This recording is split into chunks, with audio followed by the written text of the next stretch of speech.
Hey everyone, this is Drakus360, and I know it's been a while. The few times I have reached out to you all, it's usually been to talk about What We Cannot See, this thing. If you're watching this and have never heard of it, What We Cannot See was a LEGO/Bionicle video series I started way back in 2008 at the age of 14. And as one might expect from a series made by someone of that age, What We Cannot See had problems. A lot of problems. And its main character was, well, let's just call him troubled.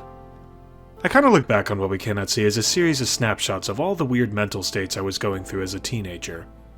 And I've had such reservations about What We Cannot See being public that I chose years ago to make all the videos unlisted in playlists on my channel, so that they were technically accessible to those who knew of them, but out of sight of any potential new audiences. And yet, I can't seem to get What We Cannot See off the brain. Even with all of its problems, What We Cannot See is nevertheless the series that got me started on YouTube in the first place. And it's been especially on my mind lately because a few years ago, my friend SuperShadow271 and I decided we would collaborate on a continuation of the story of What We Cannot See's universe. For some time now, we've been working on a successor series to it which we've titled Where We Cannot Go. SuperShadow and I feel very strongly that the world of What We Cannot See, whatever its past faults, has one more story to tell. A story designed not just for any old fans of What We Cannot See who might be watching, but for anyone with a desire to watch. And just like What We Cannot See, we had planned to upload all of Where We Cannot Go to YouTube once it was ready. But YouTube's a different place now than in 2008. At least one old episode of What We Cannot See has been taken down due to copyrighted music used in it, and that suggests the fate of all the old episodes of What We Cannot See is uncertain. Because Where We Cannot Go takes place after the conclusion of What We Cannot See, I still want to protect What We Cannot See's original story. Plus, even though I know most old fans of What We Cannot See have probably moved on, if just one of the old fans, if one of you, is still watching, that's enough for me to take steps to preserve its story in this new YouTube landscape. But how? What We Cannot See is a long and cumbersome story that changed a great deal over the course of its lifespan. It was also a story told very clumsily through its 58 to 70 episodes, depending on what you count, and most of those were just ad-libbed on the spot. And because a lot of What We Cannot See was improvised, I had some explaining to do between the seasons where there were big story gaps. To do that, I wrote a lot of backstory content that I housed on old websites I made, but those are now defunct and no longer accessible. So how then to best preserve this story? And then I thought, why not repackage it all in one place? A single video containing the entire story start to finish. A streamlined, de-bloated alternative to watching all of the old episodes. So that's what I've done. This is the story of What We Cannot See, trimmed down and compacted into a single canon history, narrated by yours truly. It's long, weird, and dense, and for those reasons I've divided this video into sections that you can skip to, stop at, and come back to using the timestamps in the video description. Or you can watch it all in one go, your choice. This video includes all major retcons from the past, as well as minor new ones I've made to help streamline the narrative. All retcons are visually indicated on screen as I narrate, and are indexed in a video linked in the description. This video also includes all the name changes to old characters from What We Cannot See that will be returning or mentioned in Where We Cannot Go, as well as some lore additions relevant to that upcoming series. You certainly won't need to watch this video to understand the story of Where We Cannot Go, but it's here for those who are interested in the backstory and want the extra context. Needless to say, the way the plot unfolds in this narrated history form of What We Cannot See is different than it would be if one watched the actual episodes from the characters' perspectives. I should add that this story, while using some terms related to LEGO franchises, has nothing to do with any of those franchises' associated lore. And finally, this video naturally contains spoilers for What We Cannot See, but none for Where We Cannot Go. I have no way of knowing whether or not old fans of What We Cannot See will watch this, but hopefully now this once confused hodgepodge of a story is a little more organized and coherent, and maybe this video can serve as a gateway to the world and its lore for any curious newcomers stopping by. I've certainly written this intro with newcomers in mind. Whoever you are, if you're here and decide to stay, I hope you enjoy. So, without further ado, here now is the complete story of my first project on YouTube.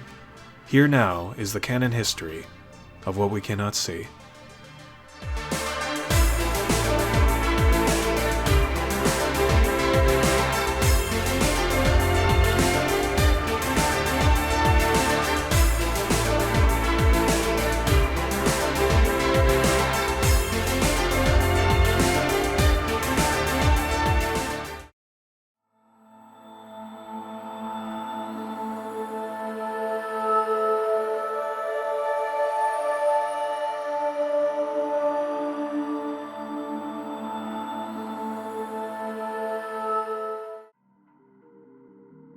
So how does this all start? Well, in the beginning, two races, the minifigs and the Bionicles, spring to life simultaneously in a place that will one day be named the Old Land. How these two races come to life, and all events prior to their genesis, are unknown. Over time, the minifigs and Bionicles begin forging their own cultures and civilizations, all while growing increasingly suspicious of one another from afar. The minifigs, who develop superior technology in a more martial society, view the Bionicles as dangerous primitives, and so begin building weapons and training armies out of fear of future Bionicle aggression. The Bionicles, watching this militarization from afar, take defensive steps of their own. Since Bionicle society develops more tribally and becomes less centralized than that of the minifigs, organizing their own armies in response to minifig militarization proves more difficult for them. However, because Bionicles are physically much larger than minifigs, it only takes a few Bionicles to pose a threat to minifig forces. This in mind, Bionicle leaders begin a project to produce Bionicle super soldiers who could protect Bionicle lands from any minifig threats. The first person they select for this project is a Bionicle named Tholro, who is experimented on and given a collection of powers and abilities in the process. The powers come at a cost, however, as they make Tholro extremely physically and mentally unstable. As a result, Bionicle leaders deem him a failure and abandon him, turning their efforts to a new group of 3 infant Bionicles, Dakmia, Sukard, and Icarax. These 3 infants are dubbed the Circle. Learning from their mistakes with Tholro, the project leaders, rather than concentrate many powers into a single individual, give each of the 3 infants in the Circle one unique power. Dakmia is given an offensive power, and Sukard is given a healing power. And Icarax, so long as Dakmia and Sukard are present near him, is given the ability to unleash the so-called Circle Group power. The Circle is designed such that when all 3 members of the Circle are present, they can, with Icarax's body acting as conduit, unleash a blast of energy so powerful it will obliterate virtually anything in its path, at the risk of the Circle members' own lives. This group power, and the Circle itself, are intended to be the Bionicle's final defense against any minifig threats. Because of this, Bionicle leaders hope to keep knowledge of the Circle and the group power as hidden from the minifigs as possible. To this end, Icarax's powers to channel the Circle group power are designed such that they can only be activated while he is wearing the so-called Trigger Mask, a device that Icarax must don in a certain position in order to activate his powers. The Trigger Mask, and the knowledge that Icarax is the 3rd member of the Circle, are kept hidden from Icarax by the Bionicle leadership, who wish to control themselves when the Circle is called together. When it is learned that unlike Tholro before them, the Circle infants show no adverse side effects of being given their powers, Bionicle leaders declare the Circle a success and turn its 3 members loose. They continue, however, to keep a close eye on them from afar. As the Circle infants grow older, Bionicle leaders inform Dakmia and Sukard of their powers and their membership in the Circle, telling them there is one other member whose identity they are protecting for security reasons. This news angers Dakmia, who feels the Bionicle government violated the free will of everyone in the Circle by inducting them as infants. She is also angry at their leaders for their secrecy regarding the 3rd member of the Circle, and for the unethicality of withholding this knowledge from whomever the 3rd member is. Sukard himself demands to know the 3rd member's identity, but the Bionicle leaders refuse to share. Dakmia and Sukard then resolve to find the 3rd member on their own in defiance of their leaders. The Bionicle leaders continue to withhold from Icarax the knowledge of his powers. However, they decide to send an agent named Voxel to befriend and monitor Icarax while accompanying him throughout his life. Voxel is instructed to wear the Trigger Mask himself, and keep it on until he receives orders from Bionicle leaders to tell Icarax about his powers, his membership in the Circle, and give him the mask to activate the Circle group power. Back in the minifig sphere of things, an unidentified minifig scholar and explorer ventures beyond minifig territory in an effort to chart the lands surrounding the various minifig settlements in the Old Land. While mapping out the area, the minifig scholar discovers in the Old Land a mysterious portal to an unknown location. How this portal was created is unknown, but the scholar is curious enough to travel through it. He is then warped to a place far away from where the minifig and Bionicle civilizations had come into being. This place on the other side of the portal would one day be called the New Land. The minifig scholar explores this new world on his own. writing down his notes in a book he titles Observations of a Strange World. He notes an enormous structure dominating the landscape of this new land, similar to another large structure present in the old land. While searching for an entrance into the new land's main structure, the minifig scholar discovers that he is not alone. Something has been watching him ever since he arrived. Eventually, the scholar encounters out in the new land a mysterious entity calling itself Bionicle. It is a large and immensely powerful being that appears to the scholar to have been living in the new land long before he arrived. During their encounter, the Bionicle speaks to the scholar, offering to grant him incredible power and, appealing to his intellectual pursuits, arcane, hidden knowledge of the mysteries of the universe. Seduced by this offer, the scholar accepts, and the Bionicle grants him some of its powers. Unknown to the scholar, the Bionicle, in giving him its powers, has actually infected him with a corruption that will slowly begin mutating his body. What ultimately becomes of this Bionicle is unknown, but the scholar remains in the new land after their encounter, as the Bionicle's corruption begins its work on him. His writings, though making mention of something called a Bionicle, become increasingly cryptic and incoherent, as the powers the Bionicle gave him begin altering his mind as well. At some point, he abandons his book and his writings, eventually finding a way inside the new land's giant structure and settling permanently inside. From there, he allows the corruption to further spread throughout his mind and his body.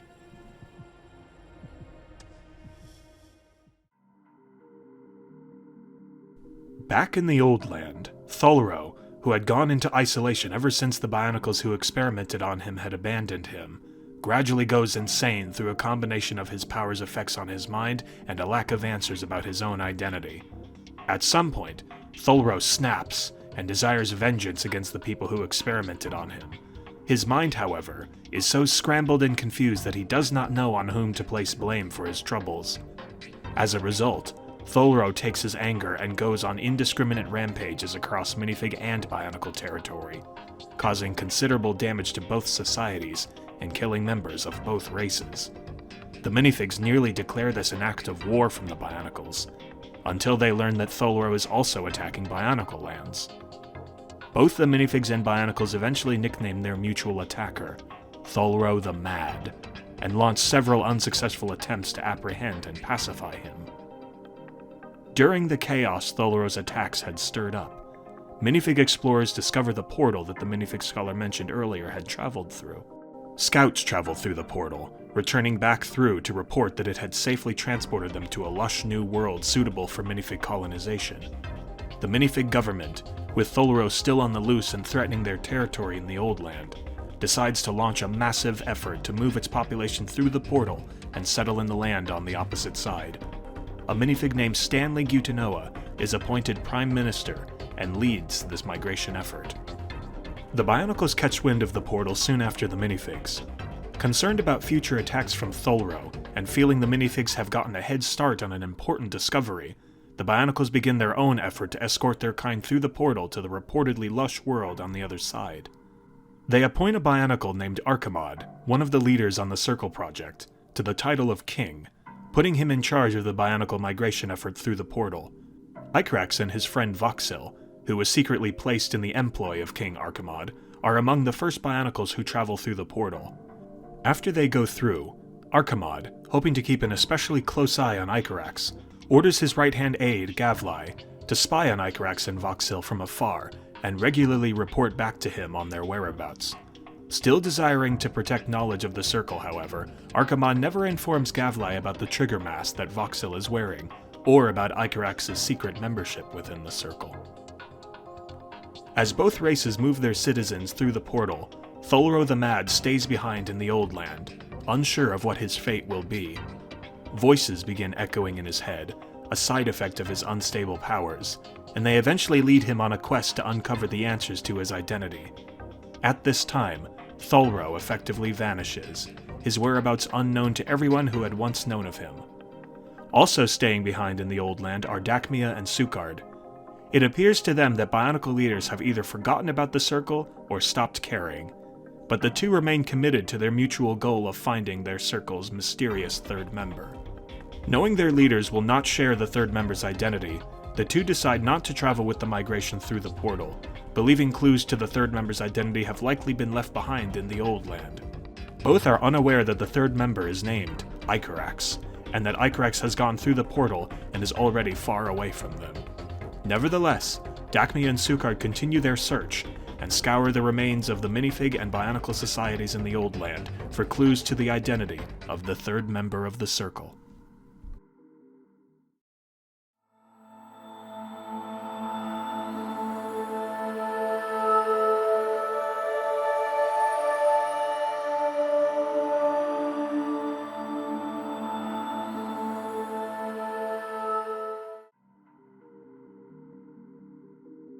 As minifigs and Bionicles migrate through the portal, they are met with the sight of a beautiful, unpopulated land fit for settlement, a land dominated by a massive structure of unknown purpose at its center.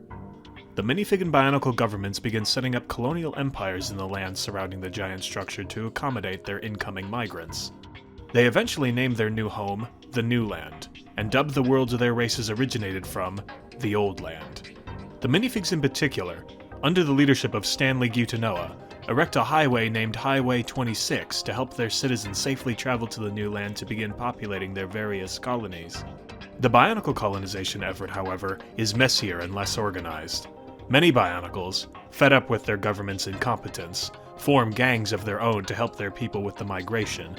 A Bionicle named Capoc leads his gang, the Blackgear, to particular prominence during this time. King Archimod and his loyalists view these gangs as disobedient thugs and initiate unsuccessful attempts at reconciliation between his followers and the gangs. As both races continue their colonization, a mysterious crystalline substance is discovered in clusters across the new land. The substance is named Arthene by the minifigs, in honor of the minifig scientist, Dr. Dana Arthi, who was the first to formally study it. Soon the name Arthene becomes widely used by both races, and Arthene becomes a valuable commodity in minifig and Bionicle economies. Efforts to mine the substance are launched by both races, inflaming existing rivalries between them. One area of the new land is found to have unusually high concentrations of Arthene, and the minifigs begin extraction of the substance there, officially dubbing the region the Arthene Mines. Bionicles launch their own mining efforts in that region in response. During this time, minifig and Bionicle colonies across the new land begin going dark, with radio silence in place of normal communications. Many minifig and Bionicle citizens also begin disappearing. Soon after these reports start coming in, the minifig Highway 26 is destroyed by an unknown perpetrator. Unsure if the phenomena are linked, the minifigs dispatch troops, under the command of Colonel Carlos Kitman, to investigate the remains of Highway 26. Elsewhere, Icarax, still accompanied by King Archimod's undercover agent Voxil, gets into a personal dispute with a disgraced member of the Blackgear Bionicle gang named Stog. Blackgear gangsters organize a fight between Icarax and Stog for their own amusement. Voxil, fearing the third member of the Circle that he is still under orders to protect might be injured or killed in the fight, urges Icarax to back down. Icarax, however, refuses, and not only defeats Stog in the fight, but kills him. Meanwhile, the substance Arthene is discovered to be highly toxic to minifigs and Bionicles alike. Deaths due to excessive Arthene exposure are reported across both empires, and both races cease their mining operations and stop the sale and trade of Arthene in their markets. The minifigs begin studying Arthene with greater interest and under tighter security. While study of Arthene gets underway, a minifig military officer, Captain Mike Bates, successfully thwarts a plot to destroy a minifig military outpost by a minifig terror group calling itself the Dark Arms.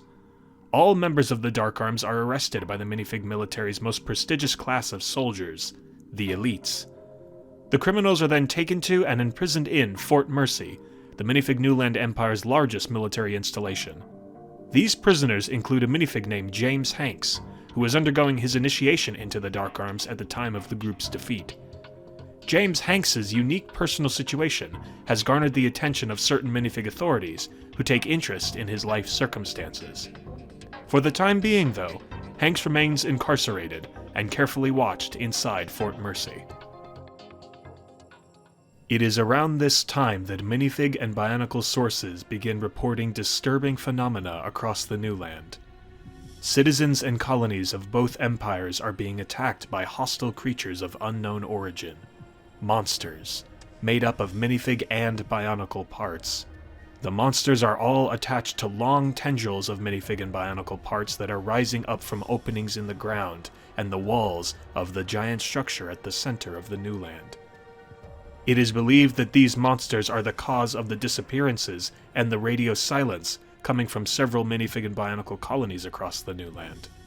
Colonel Carlos Kidman and his soldiers, who had been sent to investigate the destruction of Highway 26, are themselves attacked by one such monster, believing it to be the cause of the highway's demise.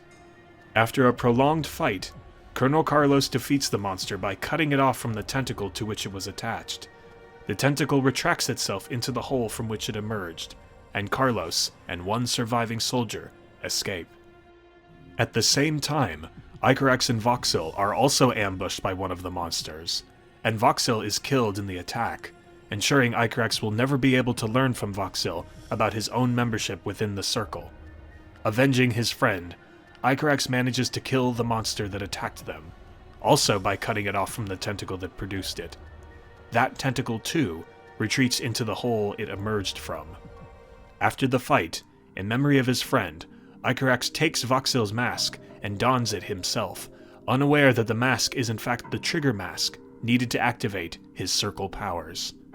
Shortly after doing this, Icarax is approached by King Archimod, who had been informed of Icarax's whereabouts by Gavlai, the spy Archimod had appointed to monitor him.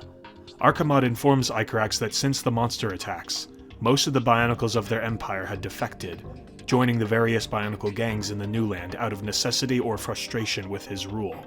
Only Gavlai and his bodyguard, Nelsha, remain loyal to him, and Archimod beseeches Icarax to join their group. Indeed, Archimod secretly knows that Icarax is the third member of the Circle, and that he is wearing the trigger mask at the time they meet. Still, he opts not to inform Icarax of these things, partly to maintain the secrecy of the Circle, partly because the Circle's other two members, Dakmia and Sukard, are nowhere to be found, and partly because Archimod has largely abandoned hope the Circle could ever be called together. Nevertheless, Icarax accepts Archimod's request, and joins with the Bionicle King as he takes Icarax to the camp where he, Nelsha, and Gavlai have been living. There, the group discusses the recent monster attacks, believing the monsters to be part of a single coordinated effort hostile to minifigs and Bionicles alike. While at their camp, the four of them are attacked by three more monsters like the one Icarax encountered earlier.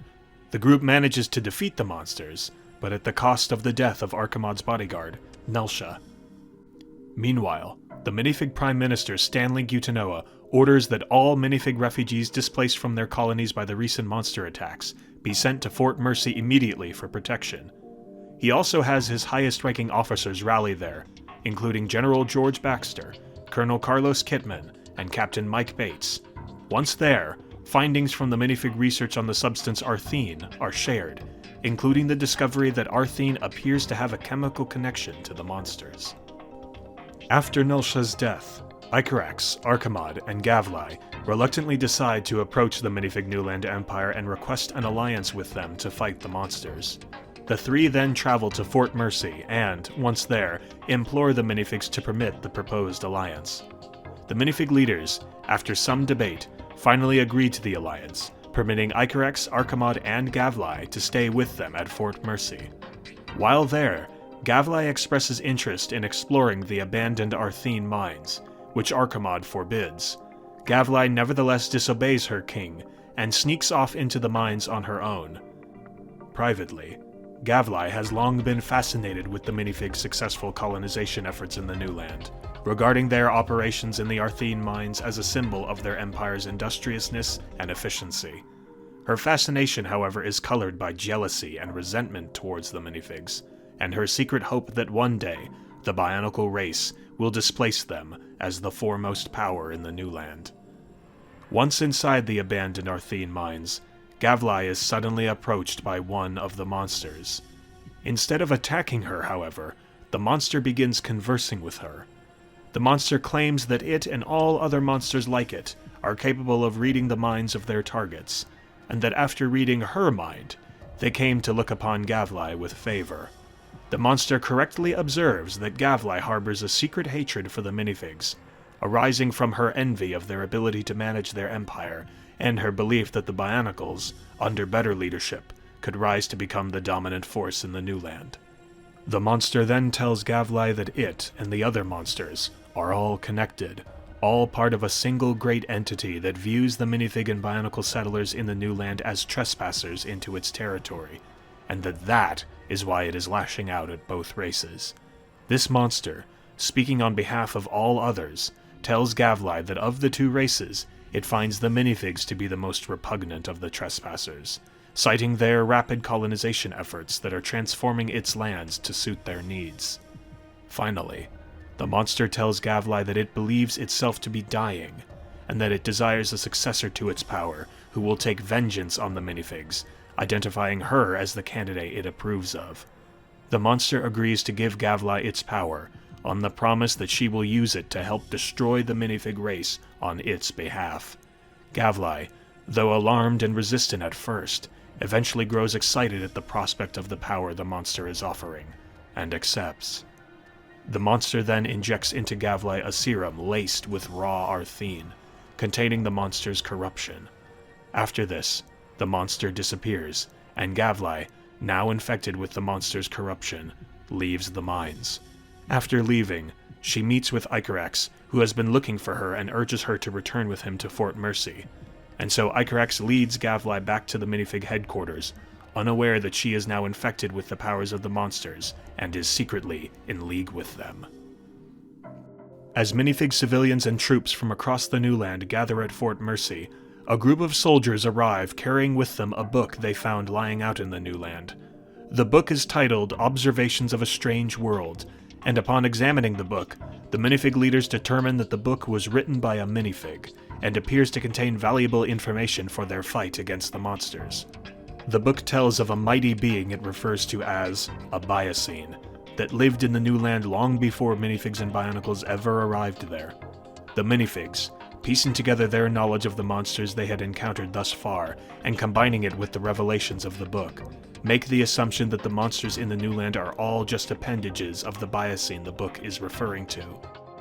Elsewhere, while the minifigs, along with Archimod, Icarax, and Gavlai, continue gathering at Fort Mercy, the Bionicle gangs of the new land, under assault from the monsters themselves, allow themselves to all be absorbed by the most powerful of all the Bionicle gangs, Blackgear. After this assimilation, all Bionicles who defected from Archimod's government are now placed under the protection of Blackgear and its leader, Kapok. Under Kapok's leadership, the Greater Blackgear gang carries out its own war against the monsters, suffering heavy losses of its own. Back at Fort Mercy, minifig leaders continue using the information they gathered from previous monster attacks and the revelations offered to them by the book, Observations of a Strange World, to formulate a plan of action against the monsters. Since examining the book, they have all begun referring to the monsters collectively as the Biocene. It is believed that the Biocene makes its nest inside the giant structure in the center of the new land, and that it is sending out its lesser monsters via tentacles it feeds through the ground. The Biocene, they believe, accumulates minifig and Bionicle matter with each attack on their colonies, absorbing its targets into its greater body, and using that matter to form new monsters at the ends of new tentacles it feeds out into the new land from inside the giant structure. Utanoa believes that in order to stop the monster attacks, they will have to confront the Biocene's true form, and to do that, they will have to blast their way into the giant structure and hunt the Biocene down. Leaving only a token garrison behind to defend Fort Mercy and the refugees and prisoners there, the minifigs assemble the majority of their armed forces together into a single army. The army then moves up to one of the walls of the giant structure at the center of the new land. General George Baxter, in charge of the army, orders minifig artillery to fire at the giant structure's walls, producing an opening into which the minifig army can enter. Present in the army are Stanley Utanoa, Carlos Kittman, Mike Bates, Archimod, Icarax, and Gavlai. who is scheming to herself the entire way.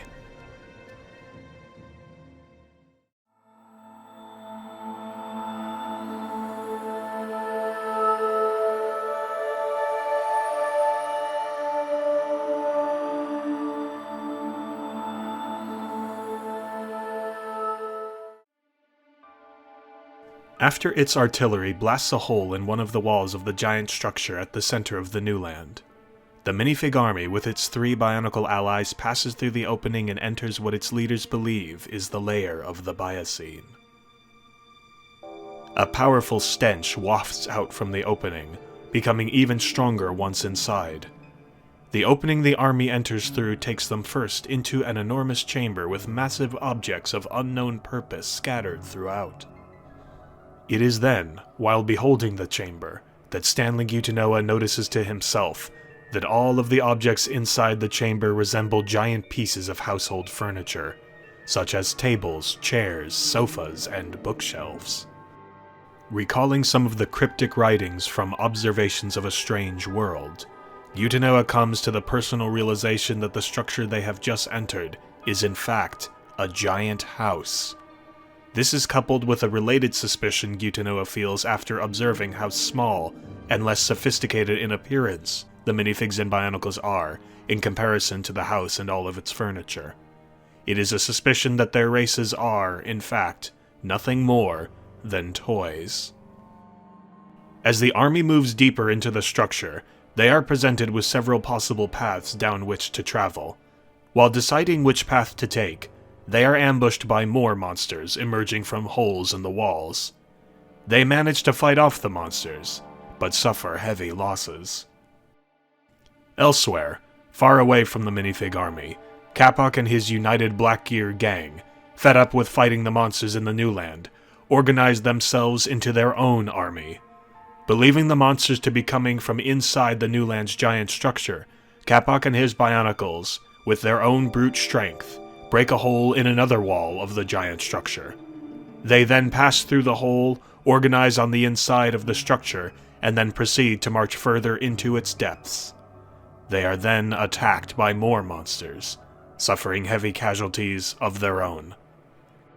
Meanwhile, after progressing some ways into the structure, the minifig army stops for a rest on their trip. During this downtime, Gutinoa shares with his top commanders his suspicion that they are actually inside a giant house, and that the minifig and Bionicle races are simply toys. His commanders are shocked at first, but quickly see merit in his ideas. The group then comes to the conclusion that the lands they had previously colonized are simply the backyard of this house. Captain Mike Bates then poses his own question. If they are inside a house, where are the owners of the house, the giant beings who might live inside it? Gutinoa then proposes the idea that the Biocene itself is the owner of the house, a claim that is met with skepticism by his commanders. After this discussion, the army is ordered to continue moving further into the structure. Eventually, the minifig army crosses paths with Capoc's Bionicle army. Capoc, having lost a significant portion of his men to monster attacks, decides to approach the minifig army for assistance, despite his own personal reservations about working with them. The two forces initially meet each other with guarded suspicion. Capoc had long disapproved of King Archimod and his government, and Archimod despised Capoc for being the chief instigator of the mass defections of Bionicles from his rule. After some argument, Stanley Gutinoa eventually facilitates a truce between Archimod and Capoc brings his forces up alongside the minifig army to form a single united force. After this union, Gutinoa shares with the rest of their army, including Icarax, Archimod, Capoc, and Gavlai, about the suspicion he and his men have that the structure they are walking through is actually a giant house, and that the minifigs and Bionicles are in fact toys. As news of Gutinoa's insight spreads throughout the army, everyone begins referring to the structure they are in simply as the house. Shortly after the alliance is made, the united army is confronted by a minifig, poking out of a crack in a nearby house door. The minifig claims to be the author of the book, Observations of a Strange World, and beckons the army to follow him. The minifig then slips away behind the door, and the army decides to follow. Gyutenoa believes that to follow the mysterious minifig, they will have to hold open the large door he snuck off behind long enough for their army and vehicles to pass through, and the only ones capable of doing that are Bionicles. Archimod and Icarax then grab and hold the door open, revealing a shadowy chamber the army believes to be the garage of the house. As the army begins passing through, Archimod and Icarax begin losing their grips on the heavy door. Capoc then volunteers to replace Icarax and help Archimod, allowing Icarax to enter the chamber. When the entire army passes through, Capoc, when no one is watching, abruptly releases his grip from the door and slips into the garage. In doing this, Capoc intends on killing King Archimod, whom he views as a destructively incompetent leader who, if left alive, will lead the Bionicle race to ruin. Unable to hold the door without Capoc, Archimod is caught by the door's gravitational momentum. Once the door slams shut, Archimod's body is crushed to death. Capoc, feigning sadness, reports Archimod's death to the army as an unfortunate accident, successfully avoiding blame for it. Once inside the garage, the army moves further inward, hoping to locate the minifig they saw earlier. As they do, the overhead lights inside the garage are suddenly switched on by an unknown force. On the ground in front of the army is the body of the minifig they had followed, attached to a tentacle of minifig and Bionicle parts, like the monsters they had encountered earlier. The tentacle pulls itself backwards behind a set of large cardboard boxes, intending to lure the army in its direction. The army follows, and after passing around the boxes, they enter the center of the garage, and finally behold the Biocene. The creature they believe to be the Biocene is actually a giant living mass of minifig and Bionicle parts, formed from assimilated corpses and machinery it had accumulated through its many attacks on minifig and Bionicle colonies in the New Land. Bursting out from the great mound of parts are dozens of tentacles, some running along the ground and running through the garage's distant walls, others ascending into the air and up through the garage ceiling. These tentacles are believed to be how the Biocene produces its lesser monsters to carry out its attacks, and now the army has especially good reason to believe that every monster they had previously fought was just an appendage of this one great entity. At this time, the corruption that the Biocene had given Gavlai begins manifesting itself as fragments of information in her mind. She processes the information privately to herself, realizing from it that the Biocene in the garage is actually the minifig scholar who wrote the book Observations of a Strange World. That minifig had been given his powers by another Biocene, much like Gavlai had been given her powers. Gavlai now understands that the substance Arthene, present in the New Land long before the arrival of the minifigs and Bionicles, is in fact a byproduct of a past Biocene's presence. It appears evident to Gavlai then that there were other Biocenes, long before this one, who passed down their corruptions from victim to victim, with at least one having lived here in the New Land long ago. And just like the corruption had transformed the minifig scholar into a Biocene, Gavlai believes that with the corruption she possesses, she too might transform over time until she becomes a Biocene herself. The idea frightens her at first, but she quickly overcomes her concerns, believing that powers she now possesses will be instrumental in what is fast becoming her ultimate goal, establishing the Bionicle race as the supreme rulers of the house. After a moment of silence following their initial encounter, the Biocene eventually attacks the gathered army. It begins producing from its core several lesser monsters, like the ones encountered earlier, to attack the army before it.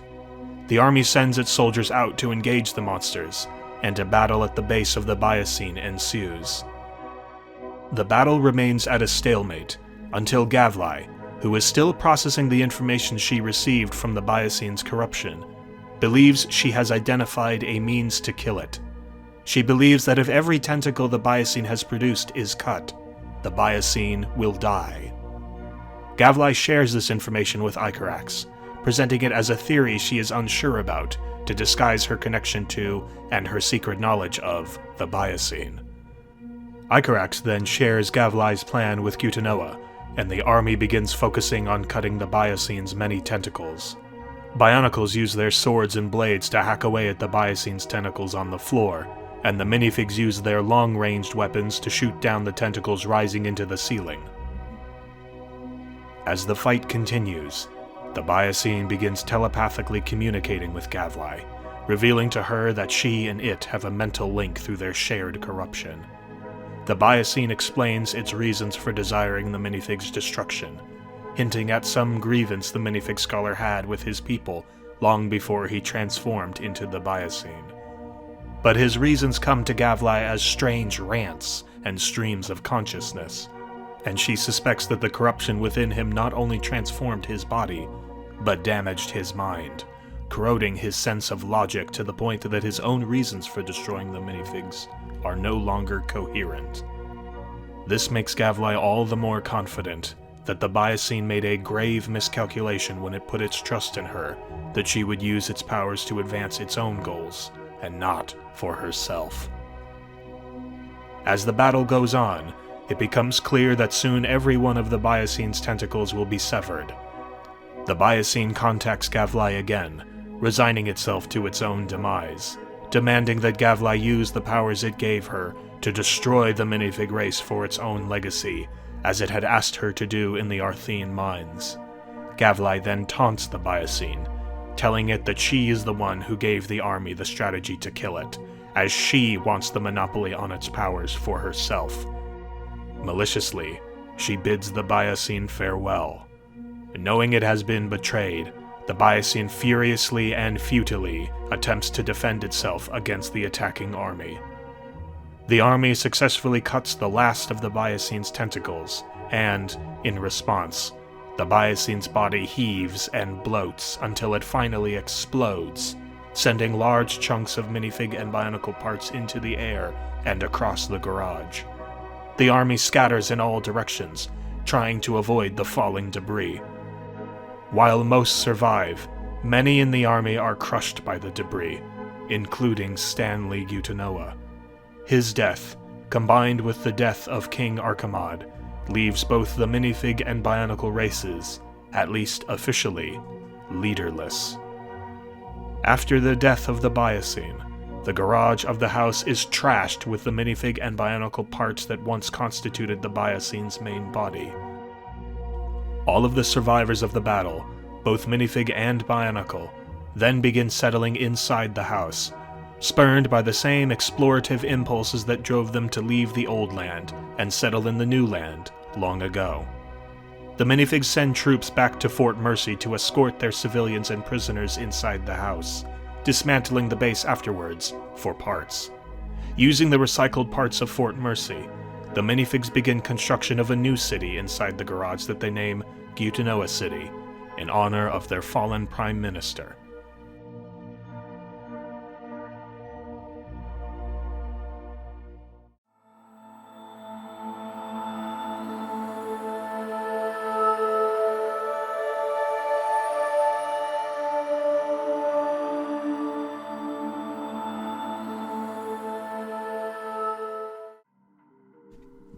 In the wake of the Biocene's defeat, word spreads among civilians of both races of the notion that the minifigs and Bionicles are toys who have been living in and around a giant house. While some minifigs and Bionicles dismiss the idea and continue to refer to their new home as the New Land, most accept it, and choose to refer to the New Land as the House. Many who accept this idea, including many high-ranking minifig officials, begin wondering if the giant structure their civilizations had grown up around in the Old Land is itself another giant house. Whatever the case, both races in the New Land desire to move themselves inside the New Land house, as many civilians remain unconvinced that the backyard is safe for them after enduring so many attacks from the Biocine's monsters. The minifigs, without a proper leader and only a skeleton of their previous government, placed their military in charge of governmental affairs, as well as the protection of minifig citizens. Figures within this new minifig military government include General George Baxter, Colonel Carlos Kittman, Captain Mike Bates, and various other military commanders from the former minifig Newland Empire. Many of these commanders also receive new roles in the new military government. General George takes charge of the minifig army's largest base since the dismantlement of Fort Mercy.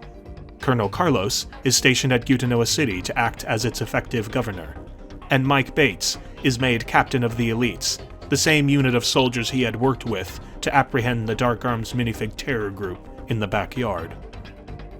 The Bionicles are less successful in their efforts to rebuild and form new government. While Capoc is the closest thing the Bionicles have to a leader, Capoc has no real government infrastructure to enforce laws and protect Bionicle territory. And with the Biocene now defeated, the main imperative for the Bionicle gangs to unify evaporates, and old hatreds between former members of rival gangs that had joined Capoc's Blackgear gang rapidly resurface. Soon Bionicle society enters yet another period of disunity and anarchy. Though initially unknown to the survivors settling inside the house, the death of the Biocene had released toxic amounts of arthene radiation across the house's interior. These clouds of radiation begin clustering and settling in certain parts of the house over time. This process is slow and not immediately noticeable, and as the minifigs and Bionicles work to rebuild their societies, most are unaware of the danger. But as time goes on, the clusters of radiation become more apparent, and deaths from exposure are reported by both races. The irradiated or outright toxic areas of the house are then named the Badlands, while the clean areas, often at the center of the house, are named the Heartlands.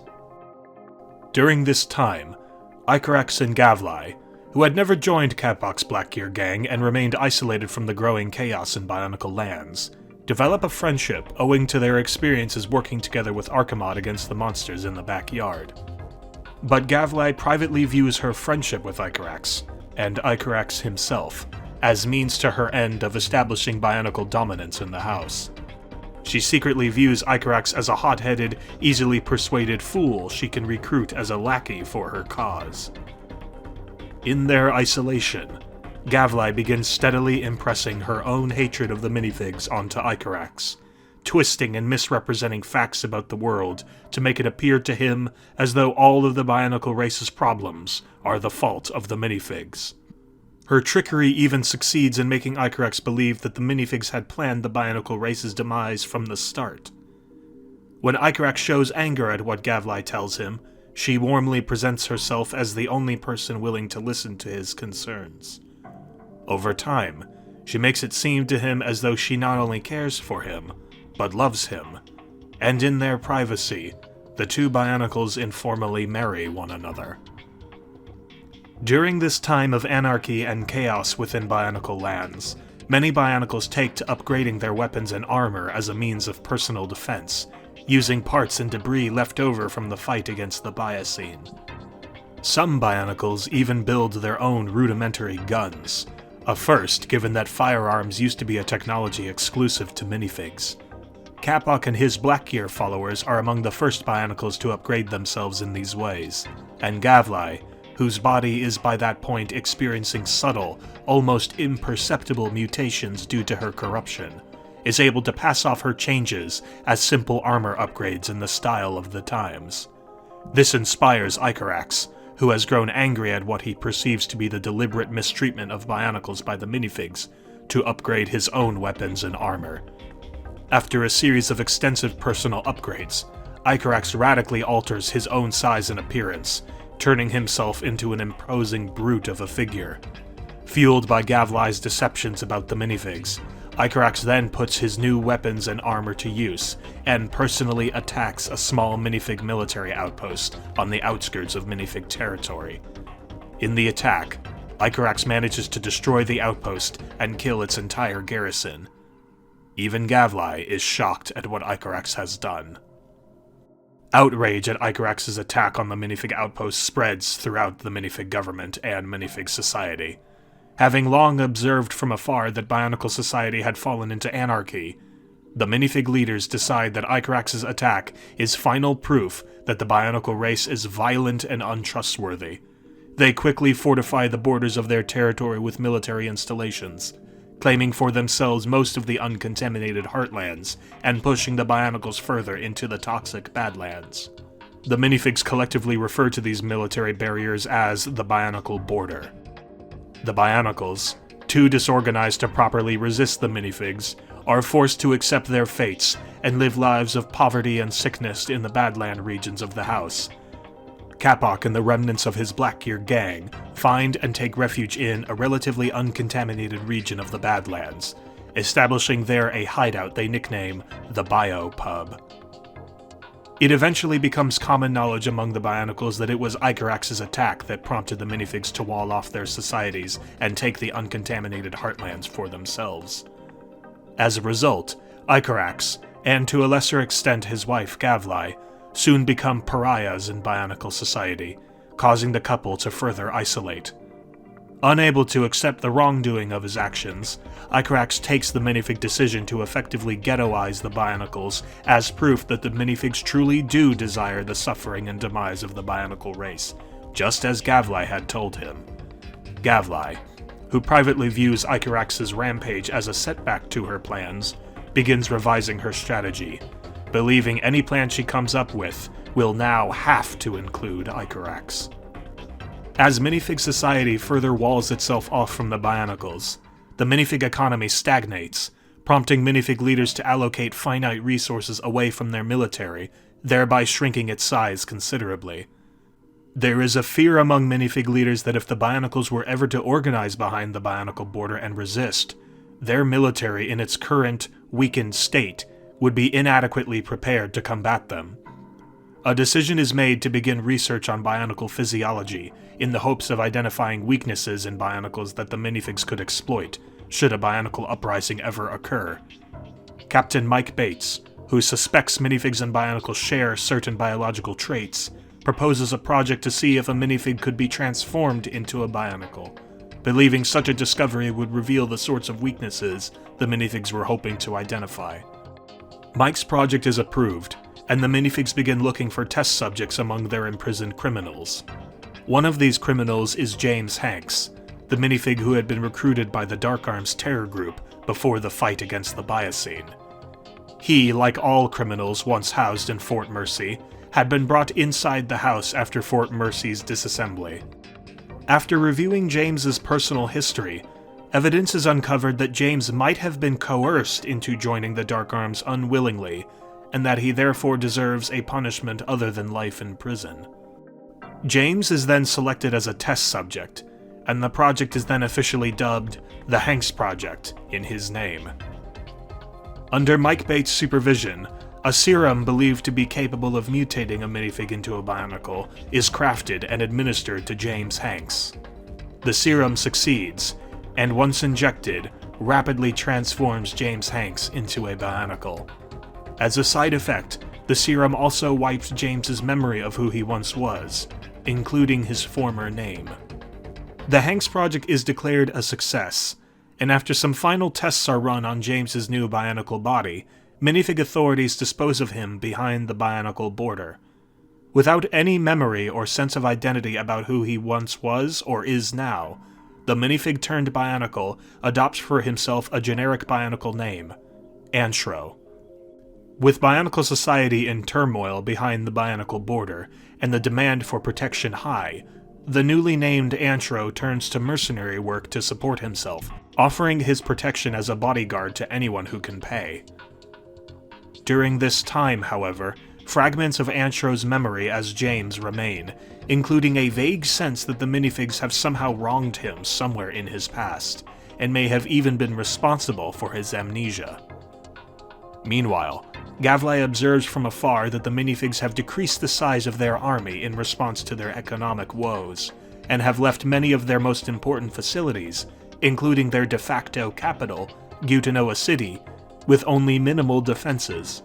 She believes the time to strike the minifigs is ripe, but she knows because of her association with Icarax that she cannot count on the support of the other Bionicles. Not yet. After doing some investigation of her own, she encounters the mercenary Antro and learns of his own anger at the minifigs. Gavlai then invites Antro to join her and Icarax, whom she does not initially describe as her husband, on a mission to attack the minifigs and thereby launch a full-scale Bionicle Uprising. Antro agrees, waiving his usual fee for his services because he believes in Gavlai's cause. Gavlai then leads Antro to Icarax, where she presents before the two of them her plan.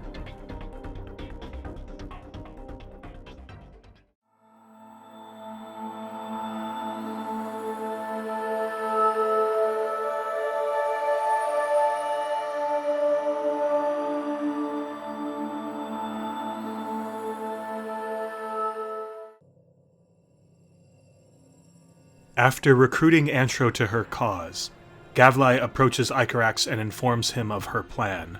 Gavlai believes that Icarax can win back the trust of the Bionicle race through a symbolic victory against the minifigs, and she proposes that an attack on the minifig capital, Gutanoa City, could serve as such a victory.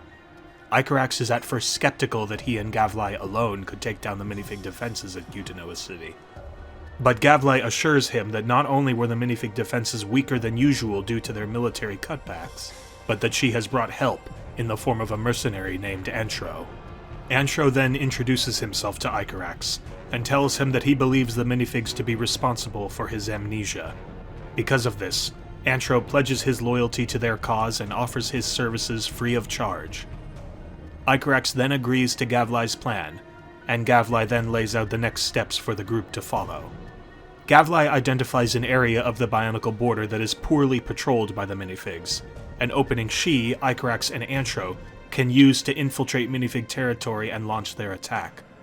Together, the three Bionicles breach the border through the area Gavlai had identified, and destroy the only minifig outpost monitoring that particular sector. The trio then ambushes the garrison at Gutanoa City and, using superior size and strength, rapidly overwhelms the city's defenses. Colonel Carlos, who is still stationed at the city as its governor at the time of the attack, is forced to retreat. Carlos flees the city's destruction and hurries to the minifig army's main headquarters to alert the rest of minifig command about the attack. Meanwhile, Gavlai, Icarax, and Antro stand victorious in the ruins of Gutanoa City. Gavlai believes their triumph can serve as a signal to all other Bionicles that their cause is worth following. She then orders Icarax to go back behind the Bionicle border and spread word of their conquest of Gutanoa City among the Bionicles. Icarax obeys, and leaves Gutanoa City, heading back through the Bionicle border into the Badlands.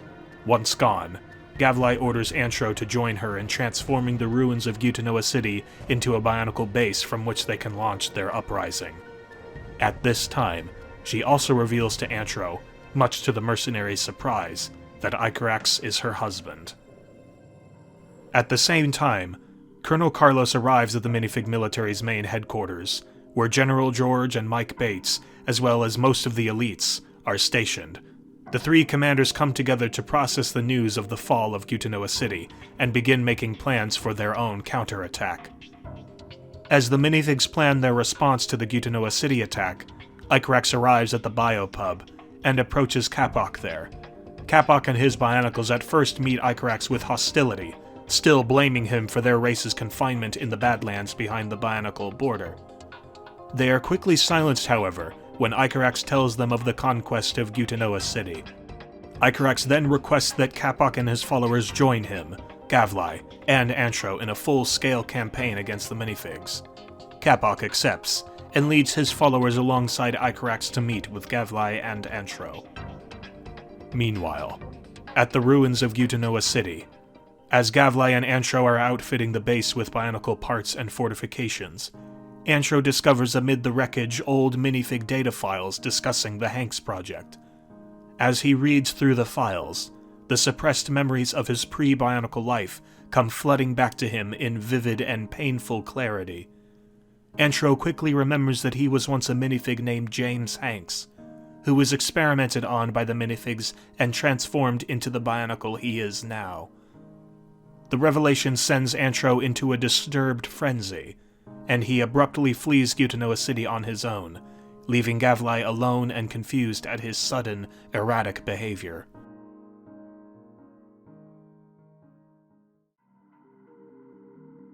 Shortly after Antro flees the city, Icarax arrives, bringing with him Capoc and all of Capoc's followers.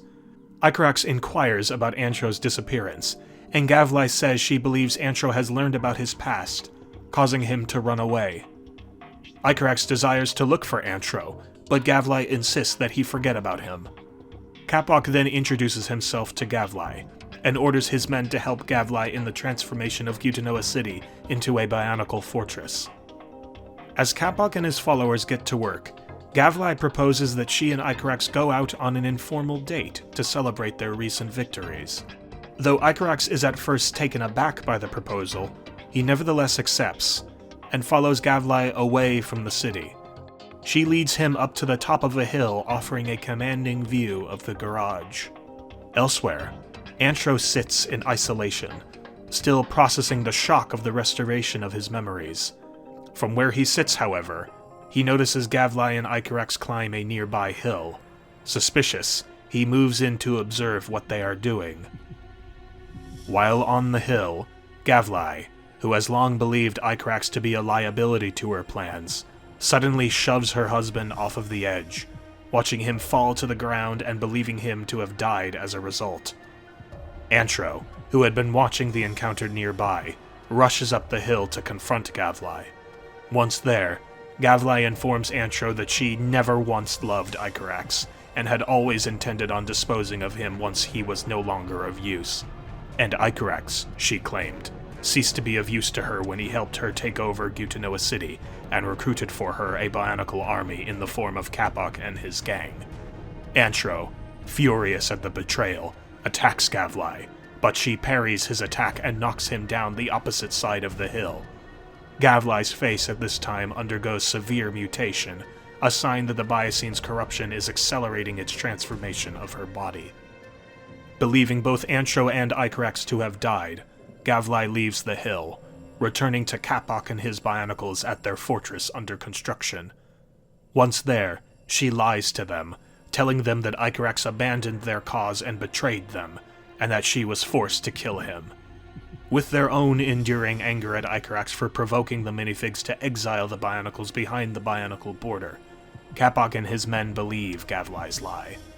Gavlai then demands they pledge themselves to her leadership, and so Capoc and his Bionicles, impressed with Gavlai's determination and ability to get things done, swear allegiance directly to her. Capoc is appointed soon after to be her top commander. Meanwhile, Antro, who survived his fall from the hill, rushes over to where Icarax had fallen after he was knocked off by Gavlai. He discovers that Icarax too has survived his fall, though is badly injured. Antro lifts Icarax to his feet and proposes that the two of them join with the minifigs, since Gavlai is now hostile to the two of them, and the minifigs will soon find themselves at war with Gavlai and her new Bionicle army. Icarax at first resists the idea, but Antro eventually convinces him that the minifigs would let them join if they showed they were willing to fight Gavlai. Icarax reluctantly agrees, and the two head out to the main minifig fortress.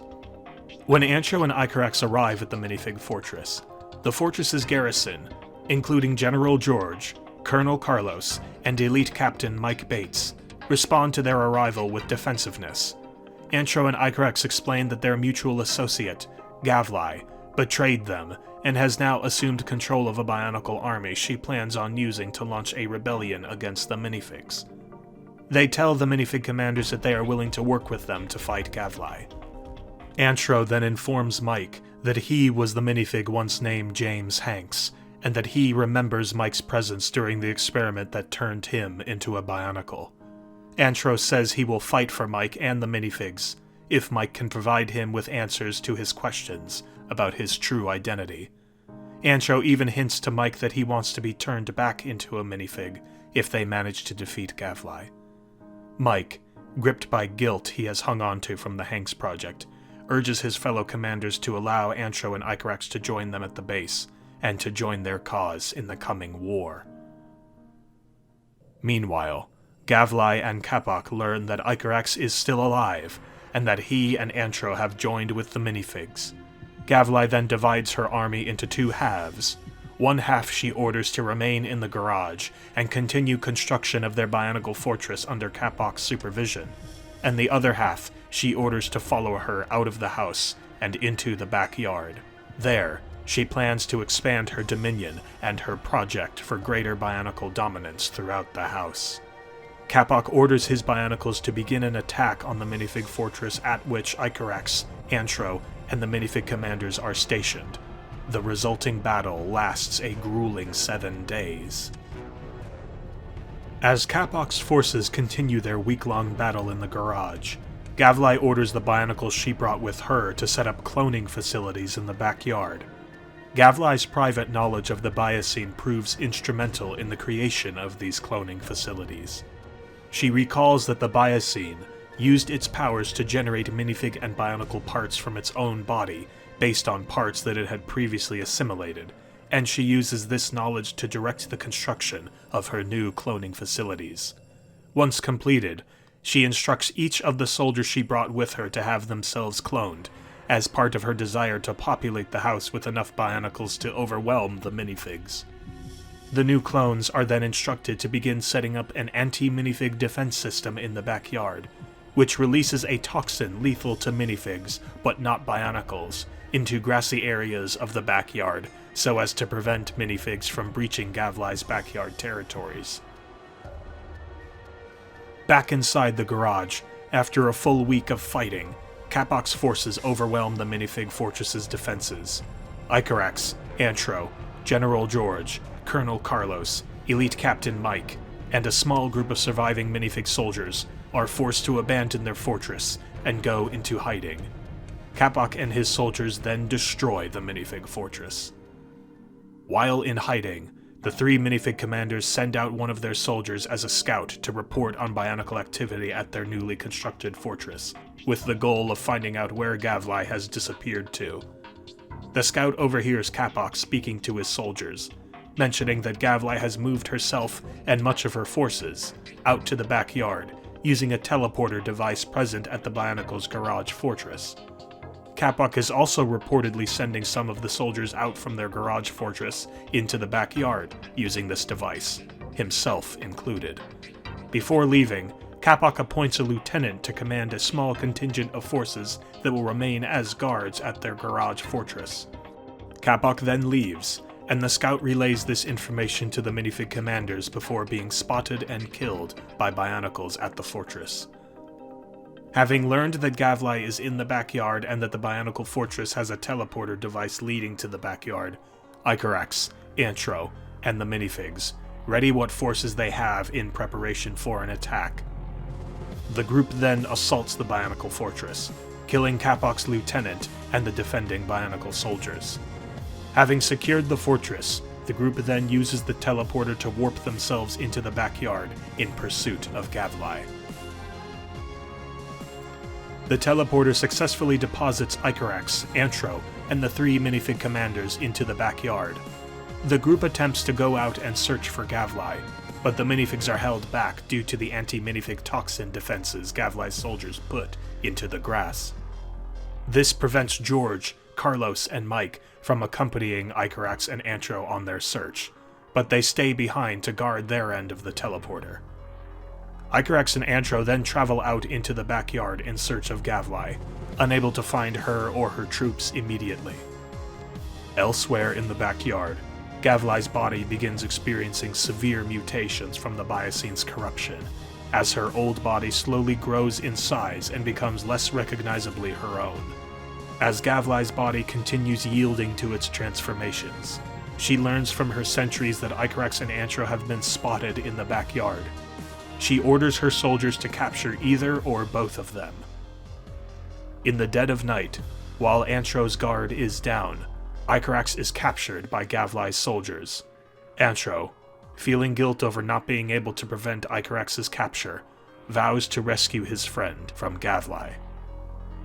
As Gavlai's mutations continue, the Biocine's corruption within her manifests as collections of new, never-before-seen powers. The most apparent and dramatic among them is an ability to alter local weather itself. Gavlai then uses this power to summon a layer of clouds over the house, and shift temperatures to levels more agreeable to her rapidly changing physiology. While searching for where Gavlai has taken Icarax, Antro discovers a base built by the remnants of the minifig military in the backyard. These minifig soldiers have developed special suits to protect themselves from the anti-minifig defense system, and hope to use their new base as a staging area for a counteroffensive against Gavlai's forces. Antro tells them there are high-ranking minifig commanders elsewhere in the backyard who could rally to their position. Antro also mentions that he is currently looking for a Bionicle friend of his, who is fighting for the minifigs and, once found, could also be sent to their base. The minifigs at the base agree, and Antro continues his search for Icarax. Meanwhile, Gavlai, whose body has almost totally transformed into a new form, prepares Icarax for execution, placing him on the edge of the pool in the backyard. Capoc himself is there, prepared to kill Icarax on her command.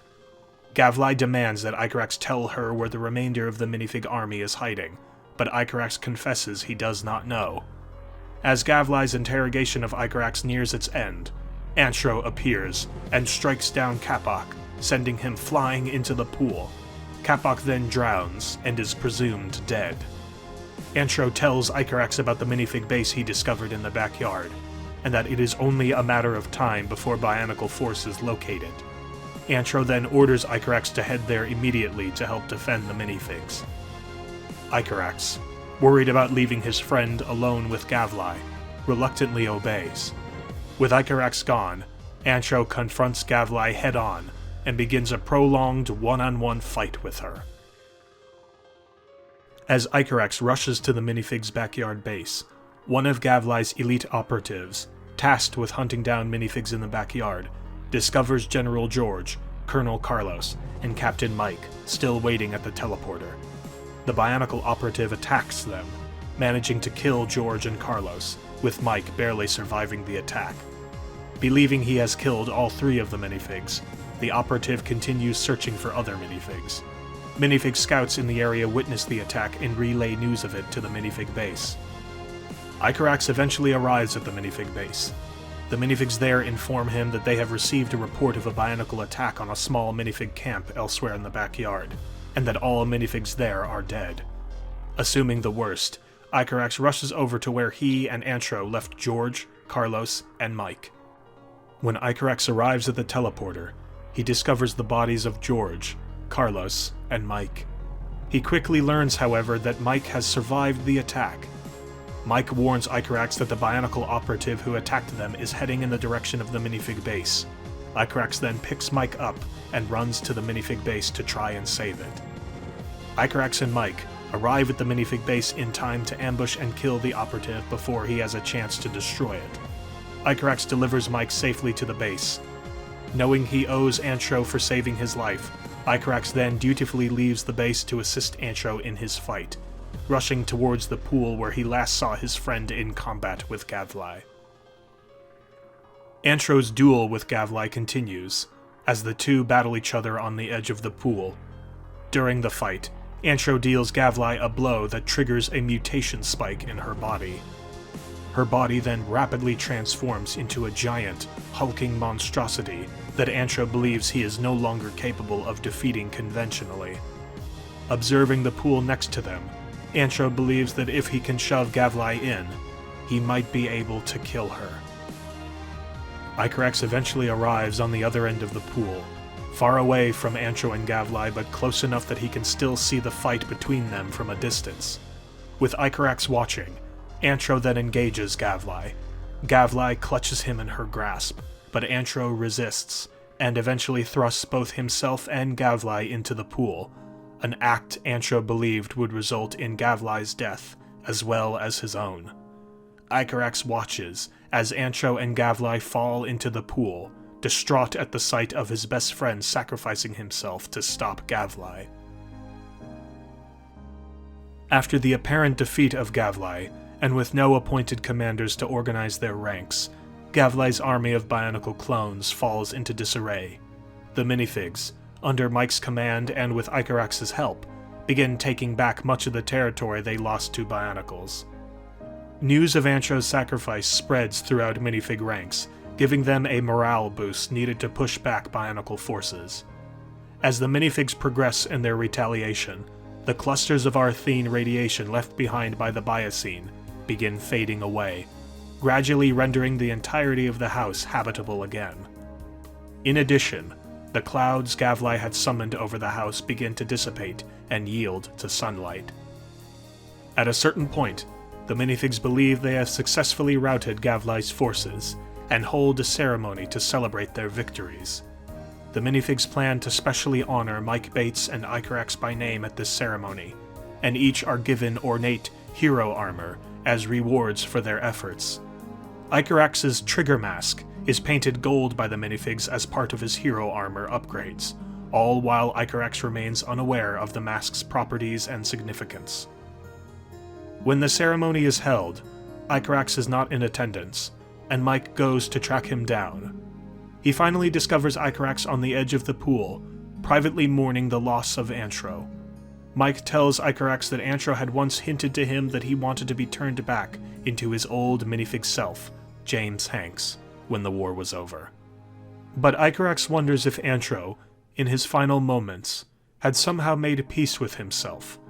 That maybe Antro was content dying not as he once was, as James Hanks, but dying as he was then, as Antro. Pondering this question, Icarax and Mike return to the minifig celebrations. The celebrations prove to be premature, however, as many Bionicles still loyal to Gavlai's mission remain active in the house. Gavlai's cloning facilities, though abandoned, remain as well, able to be reactivated by anyone who finds them.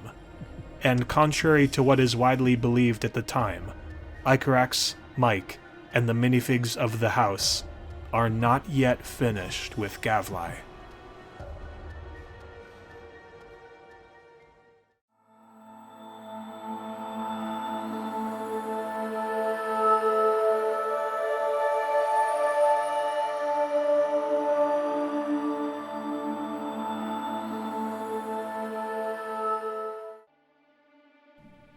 As Icarax, Mike, and the rest of the minifigs continue repairing the damage from their recent war with the Bionicles, Gavlai, thought to have died along with Antro after both fell into the pool, suddenly and stealthily emerges. The powers given to her by the Biocene have allowed her to survive her fall into the pool, whose waters are believed to be fatally acidic to both minifigs and Bionicles. Despite surviving this, Gavlai emerges considerably weakened and damaged from having fallen in. Her body is reduced to a form much smaller than the one she fell in with, a result of the water's acidity burning off much of her former body. Once out of the pool, Gavlai manages to sneak off into an isolated part of the backyard, far away from and unnoticed by the minifigs and their reconstruction efforts. In her solitude, Gavlai begins formulating a new plan. Gavlai knows that if she lives long enough, the powers the Biocene gave her will one day transform her into a Biocene herself. From the powers she had already seen herself wielding, like the ability to influence local weather and mutate over time, Gavlai believes that she is destined to become an even more powerful Biocene than the one that gave her its powers. Excited by this prospect, Gavlai makes completing her transformation her top priority, and devises a new plan to help achieve her new goal. Gavlai hopes to use the Bionicle race as the primary tool for protecting herself as she slowly transforms into a Biocene. Within this plan is the secondary objective of wiping out the minifig race entirely, as she not only believes them to be racially inferior to Bionicles, but also to be the greatest threat to her transformation if left alive. Gavlai knows, however, that she is starting in a position of weakness. Her armies have been defeated, her remaining soldiers scattered, and the minifigs all the while have begun quickly reasserting their control over lost territories. And so, she waits in hiding, biding her time until an opportunity to advance her goals presents itself. Far away, back in the nearly forgotten Old Land, Dachmia and Sukard continue their search for the third member of the Circle.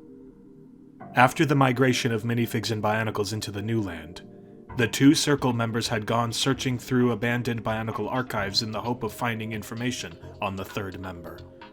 In doing so, Sukard eventually memorized several important details pertaining to the third member that he believed would help them in their search. But even after scouring these archives, the two are unable to locate a specific name to identify the third member with. Sukard grows increasingly discouraged with their search, but Dachmia insists that they not give up. The two then decide to travel through the portal to the New Land, using the clues they now have to search for the third member there. After passing through the portal, the two begin exploring the New Land, unaware that it is now widely referred to as the House. As they do, they observe that there are no Bionicles around, and that there is a growing minifig presence.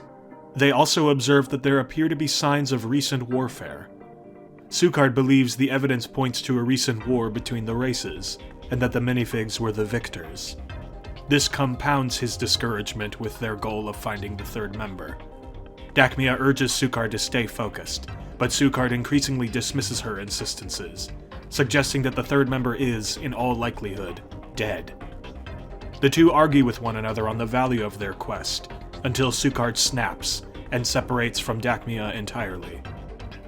Discouraged over Sukard's abandonment of her, Dachmia goes off on her own, unsure of what to do with herself. As Sukard wanders off into the New Land on his own, he is eventually spotted by Gavlai. Not recognizing Sukard, Gavlai approaches him and introduces herself, hiding the fact that she is in possession of the Biocene's power. Sukard asks Gavlai about what happened to the Bionicle and minifig races after they left the Old Land. Gavlai then gives Sukard a summary of events from their arrival in the New Land to the war with the minifigs, including her own rise to and fall from power. She also tells him about the revelations the two races had when coming to the New Land, namely, that both races were apparently toys inhabiting a giant house that lacked any kinds of owners. Gavlai goes on to tell Sukard similar deceptions and half-truths to what she told Icarax before the war, namely, that the minifig race has long desired the destruction of the Bionicle race, and that if the Bionicles had a proper leader, they would rise to dominance across the house. Sukard, shocked at the apparent demise of the Bionicles in the New Land, is intrigued by Gavlai's ideas.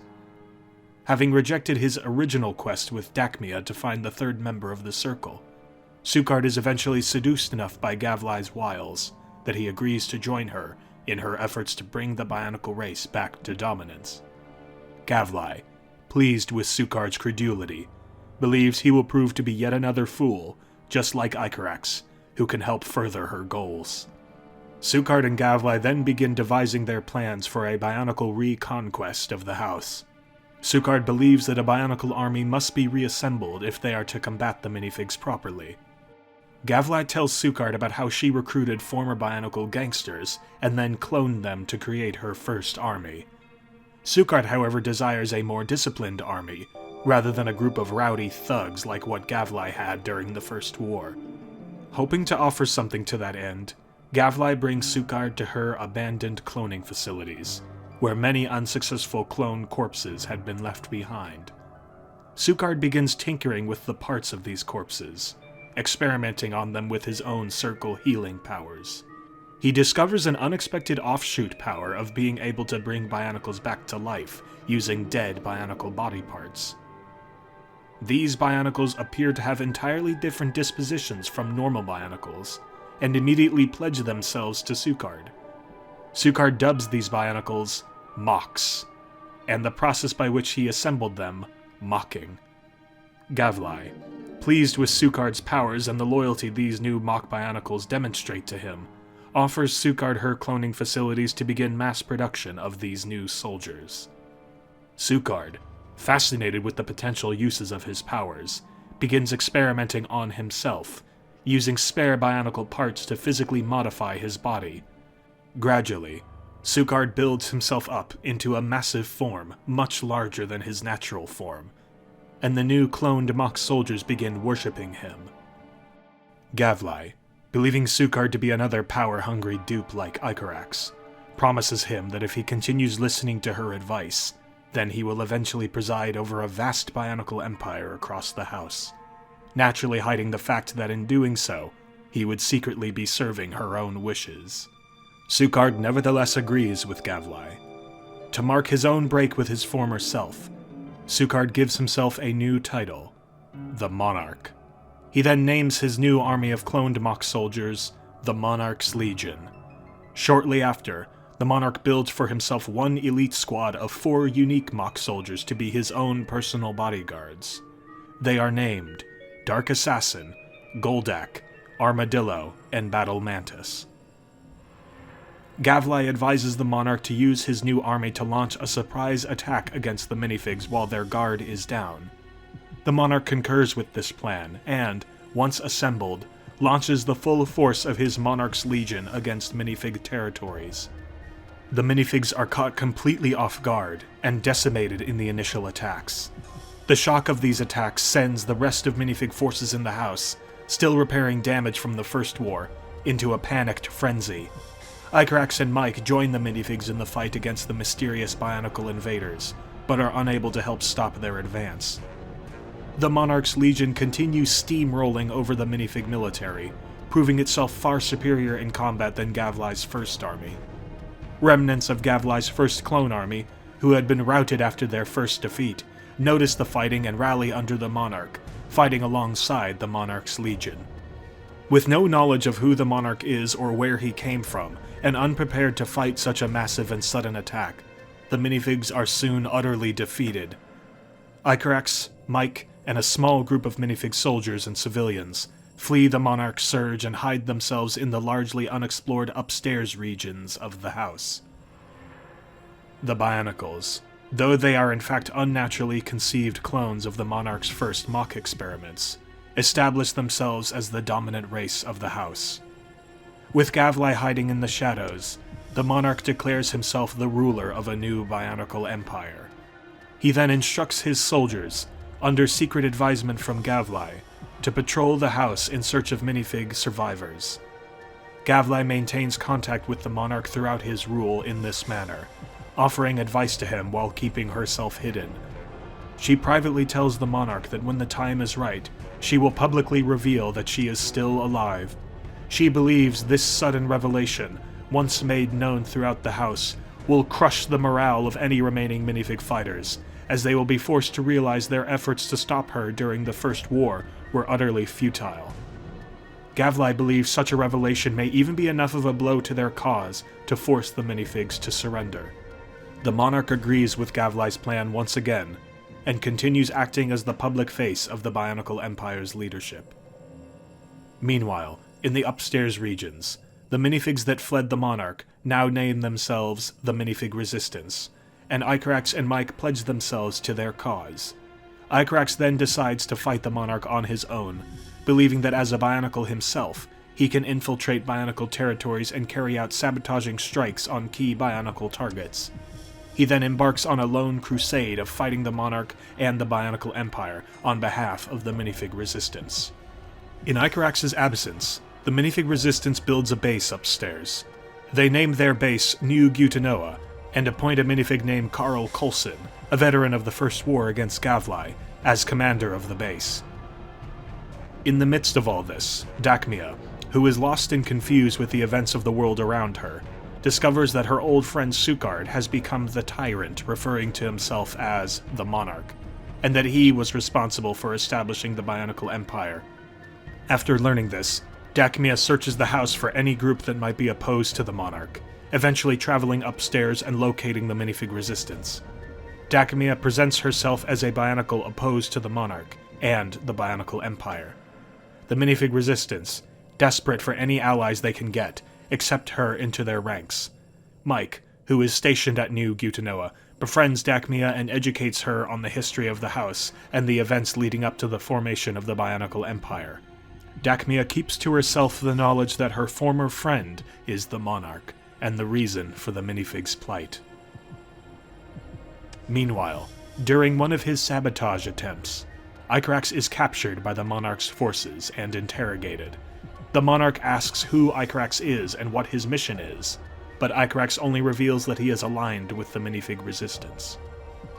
Having lost contact with Icarax, the minifig resistance sends Mike and the remnants of his minifig elites into the house to search for Icarax. Using tricks he learned during his previous lone operations, Icarax manages to escape his captors and continues his attacks on key Bionicle targets. The Monarch informs his armies that the so-called Lone Saboteur is an enemy to the Empire with valuable information, and therefore must be captured. Icarax takes a liking to the moniker the Monarch has assigned him, and readily uses it to identify himself with. As Icarax continues his sabotage campaign against the Bionicle Empire, he neutralizes important Bionicle soldiers and commanders. With each kill, he takes pieces of his target's body armor and uses them to modify his own body armor to disguise his old appearance. He keeps the trigger mask on his person, holding onto it for sentimental value, though still unaware of its significance. The Monarch's forces capture Icarax a few more times, with each time Icarax managing to escape, as he did during his first capture. The Monarch never kills Icarax because Icarax is the only person he knows of who can tell him the location of the minifig resistance's main base. However, in response to Icarax's repeat escapes, the Monarch orders the construction of a new and much secure prison to house captured enemies of the Bionicle Empire. The dining room of the house is fortified to become the new prison the Monarch desires. Soldiers of the Monarch's Legion discover Mike and his elites scouting throughout the house. Mike and his men are quickly rounded up and captured in the Monarch's new prison. The Monarch attempts to interrogate them, hoping to extract from them the location of the minifig resistance's base. But Mike and his men refuse to tell. In response, the Monarch executes Mike's elites and abandons Mike alone in the prison, hoping the solitude will break Mike's will enough that he might reveal the location of the resistance base. Mike, however, perseveres despite the prison's oppressive solitude, and Bionicle soldiers who observe him mockingly nickname the prison the Lonely Zone. Knowing he has someone else with knowledge of the minifig base in a secure prison, the Monarch decides to hunt down Icarax again, but this time with the intent of killing him.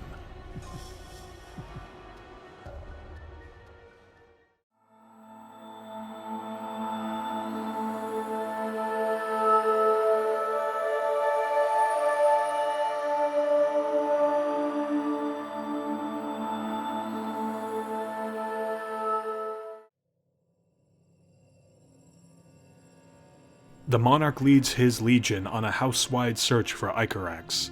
They eventually locate and corner him in the backyard. The Monarch informs Icarax that he no longer needs him alive because he has found someone else with knowledge of the Resistance's base location. He then tells Icarax that he is to be made an example of, and orders his legion soldiers to take Icarax to the garage, where he will be publicly executed. News of Icarax's impending and high-profile execution reaches the minifig resistance. Unwilling to spare any soldiers to rescue him, Dacmia volunteers to intervene, hoping to not only save Icarax, but confront her former friend, the Monarch, in person. Icarax is brought into the garage and lined up for execution by soldiers of the Monarch's Legion and other Bionicle clone soldiers. The Monarch's personal mock, Goldak, serves as the executioner. Dacmia sneaks into the garage armed with her normal weapons and a small laser blaster.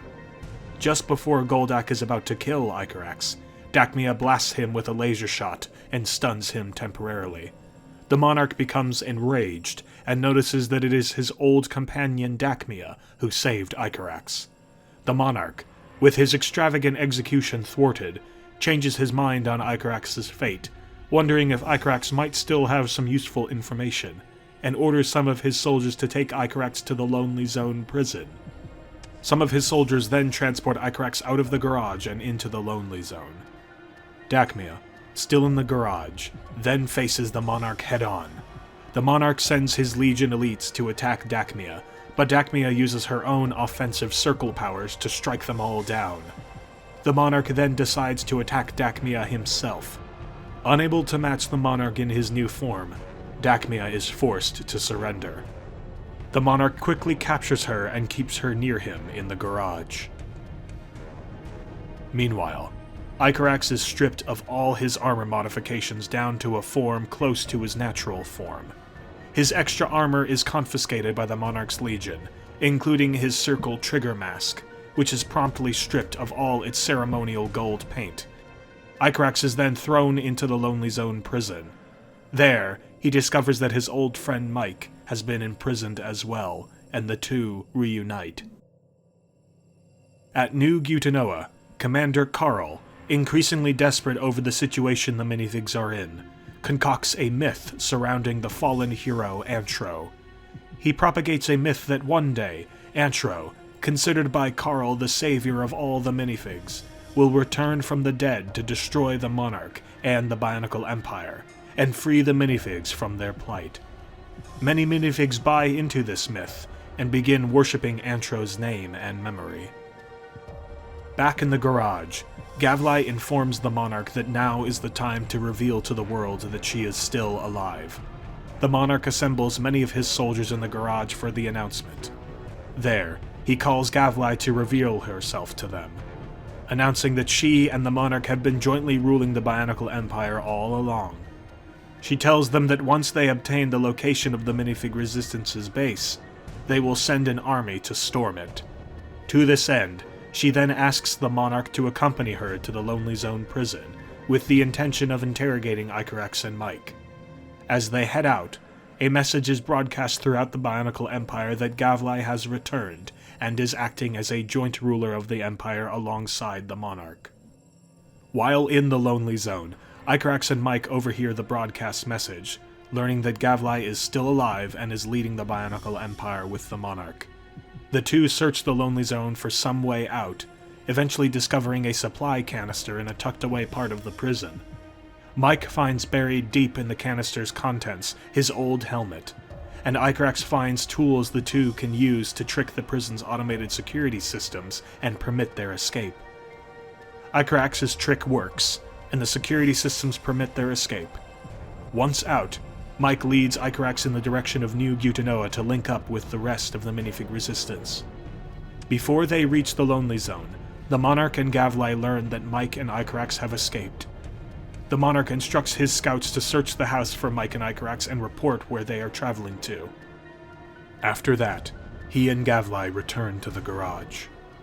While in the garage, Dacmia, being held in containment nearby the Monarch and Gavlai, begins speaking to the Monarch, hoping to remind him that he was once her friend, and that the two once were on a quest to find the third member of the Circle. Though the Monarch is resistant to her at first, Dacmia persists, hoping that something she says can get her old friend to change his heart.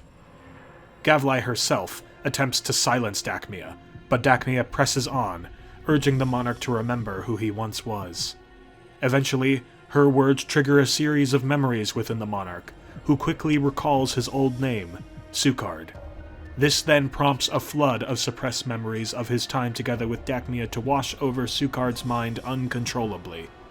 These memories provoke a radical and sudden enough change of heart that Sukard decides to shift his loyalties away from Gavlai and back to Dacmia, telling Gavlai he will no longer serve her.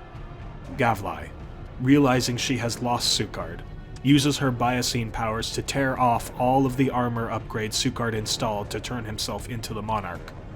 Once this is complete, Sukard is reduced to a form close to his natural form, and Gavlai, having absorbed all of Sukard's upgrades, transforms herself into a form similar to that of the Monarch.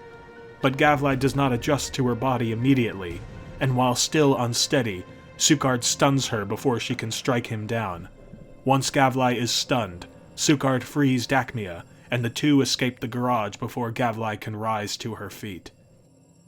Gavlai eventually recovers from Sukard's attack, and in her new form she decides to give herself the title of Empress.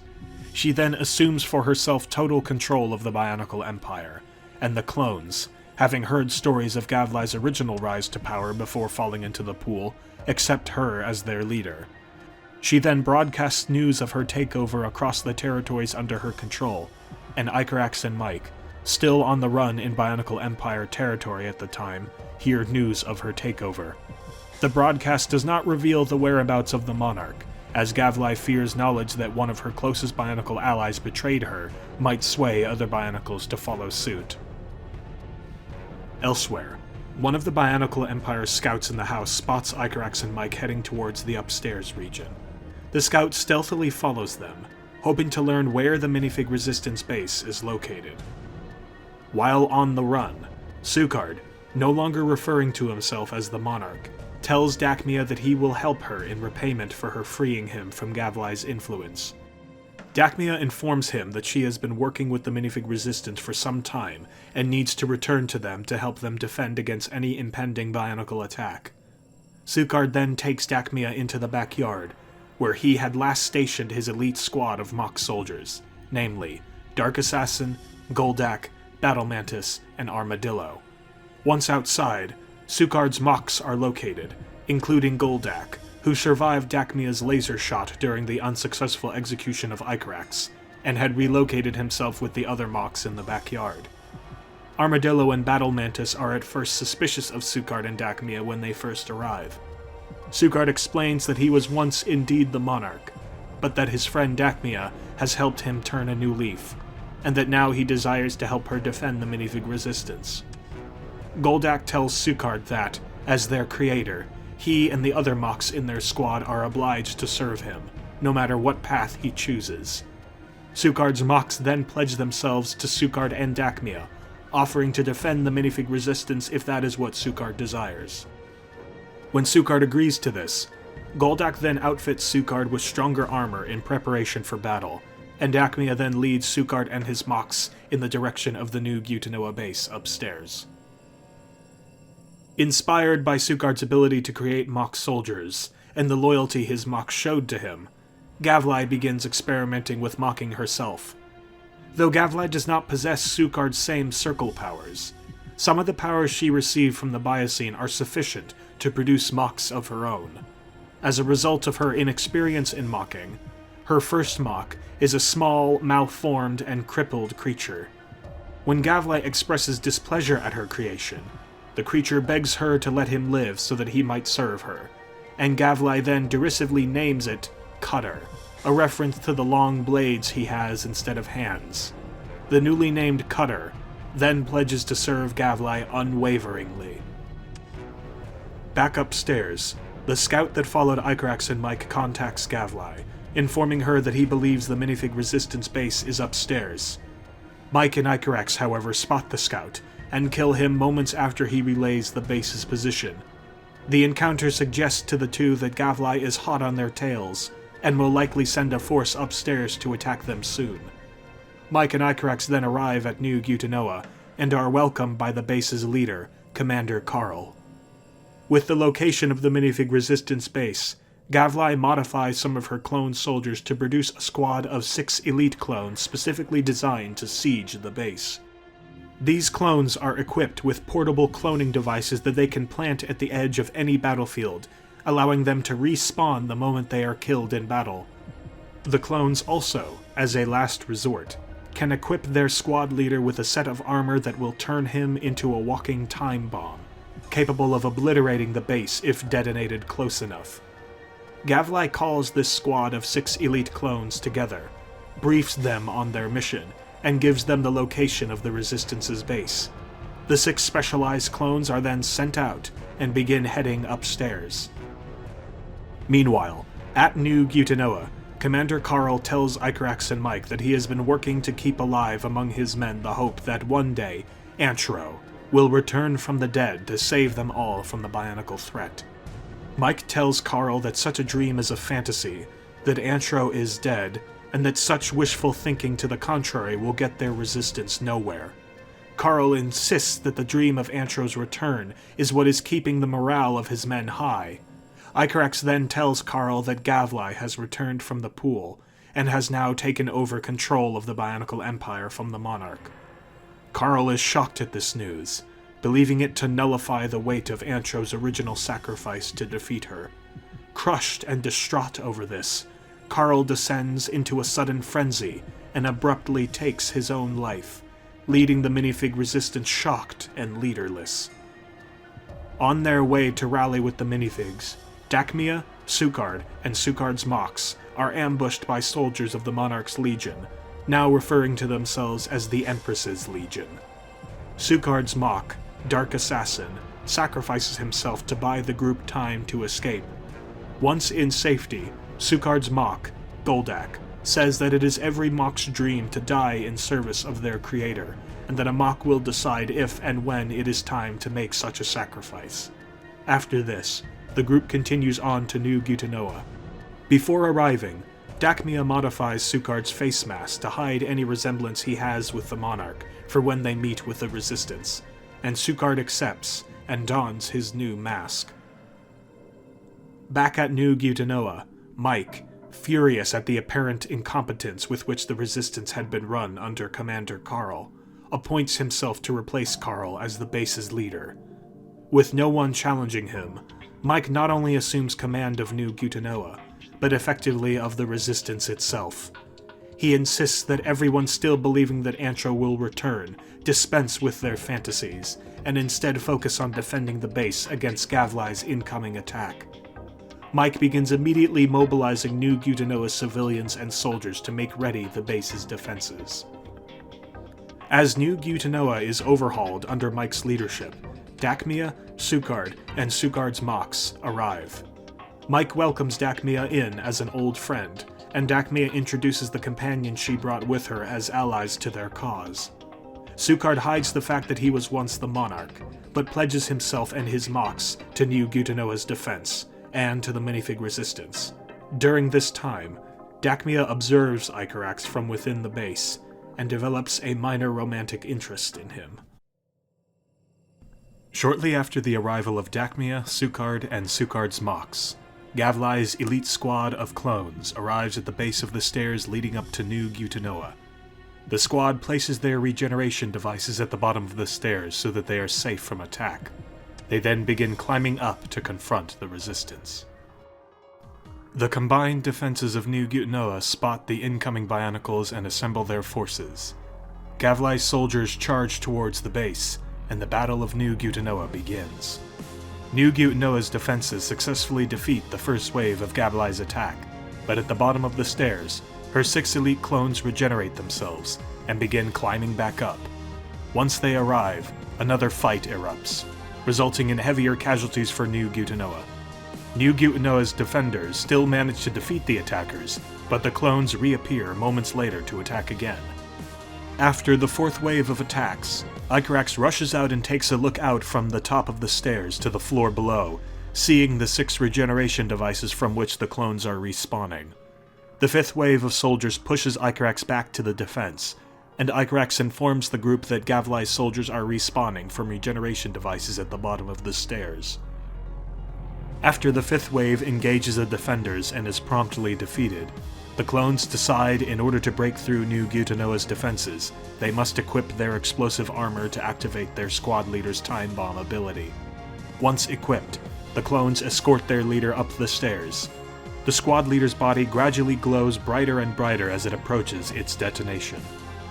The defenses at New Gutanoa spot the squad leader with his explosive armor.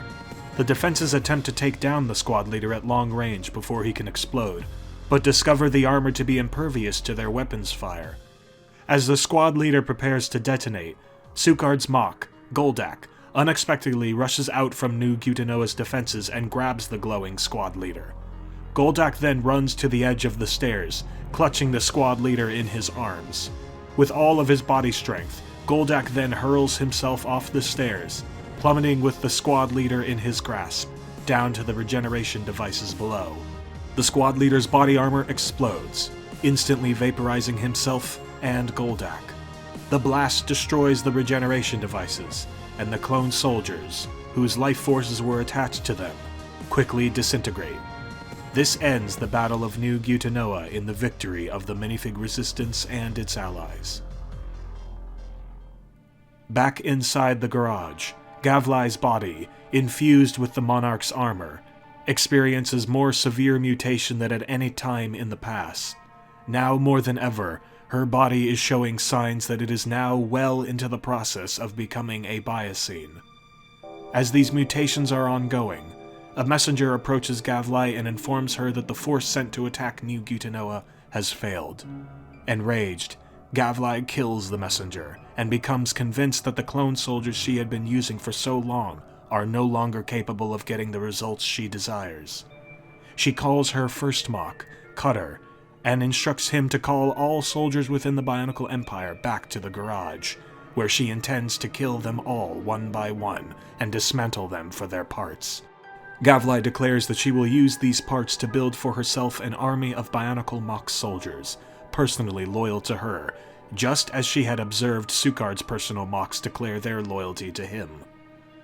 Cutter heads out of the garage and begins calling the first of many small groups of Bionicle soldiers from across the Bionicle Empire back into the garage, not telling them ahead of time that they will all be killed.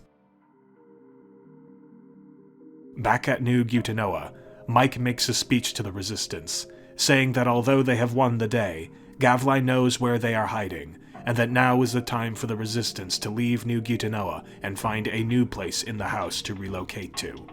The minifigs then begin preparing their supplies for a massive migration to a new area of the house. Dakmia, Icarax, Sukard, and Sukard's two remaining Mocks, Armadillo and Battle Mantis, help with these efforts. During the preparations, Dakmia approaches Icarax and confesses her feelings for him, suggesting the two of them could be partners in whatever upcoming fight with Gavlai their resistance will have to take on. Icarax, though flattered, declines her offer, citing Gavlai's betrayal of him as his reason for not getting involved in relationships anymore. Dakmia, though hurt, accepts his decision.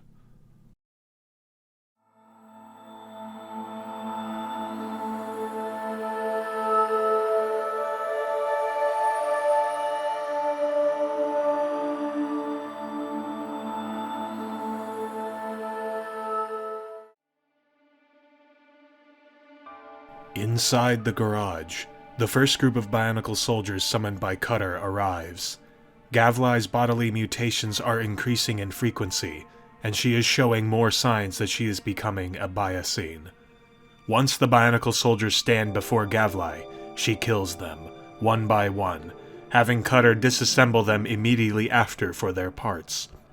These parts are lumped together with other existing piles of Bionicle parts and refuse collected from throughout the Bionicle Empire. Refuse piles which, at that time, also included the armor that had been stripped off of Icarax after his capture. As a result, even Icarax's trigger mask is buried within this pile of parts.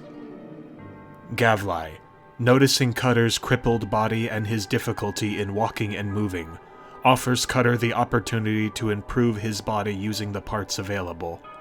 Cutter then takes parts from Gavlai's growing refuse pile and begins applying them to himself.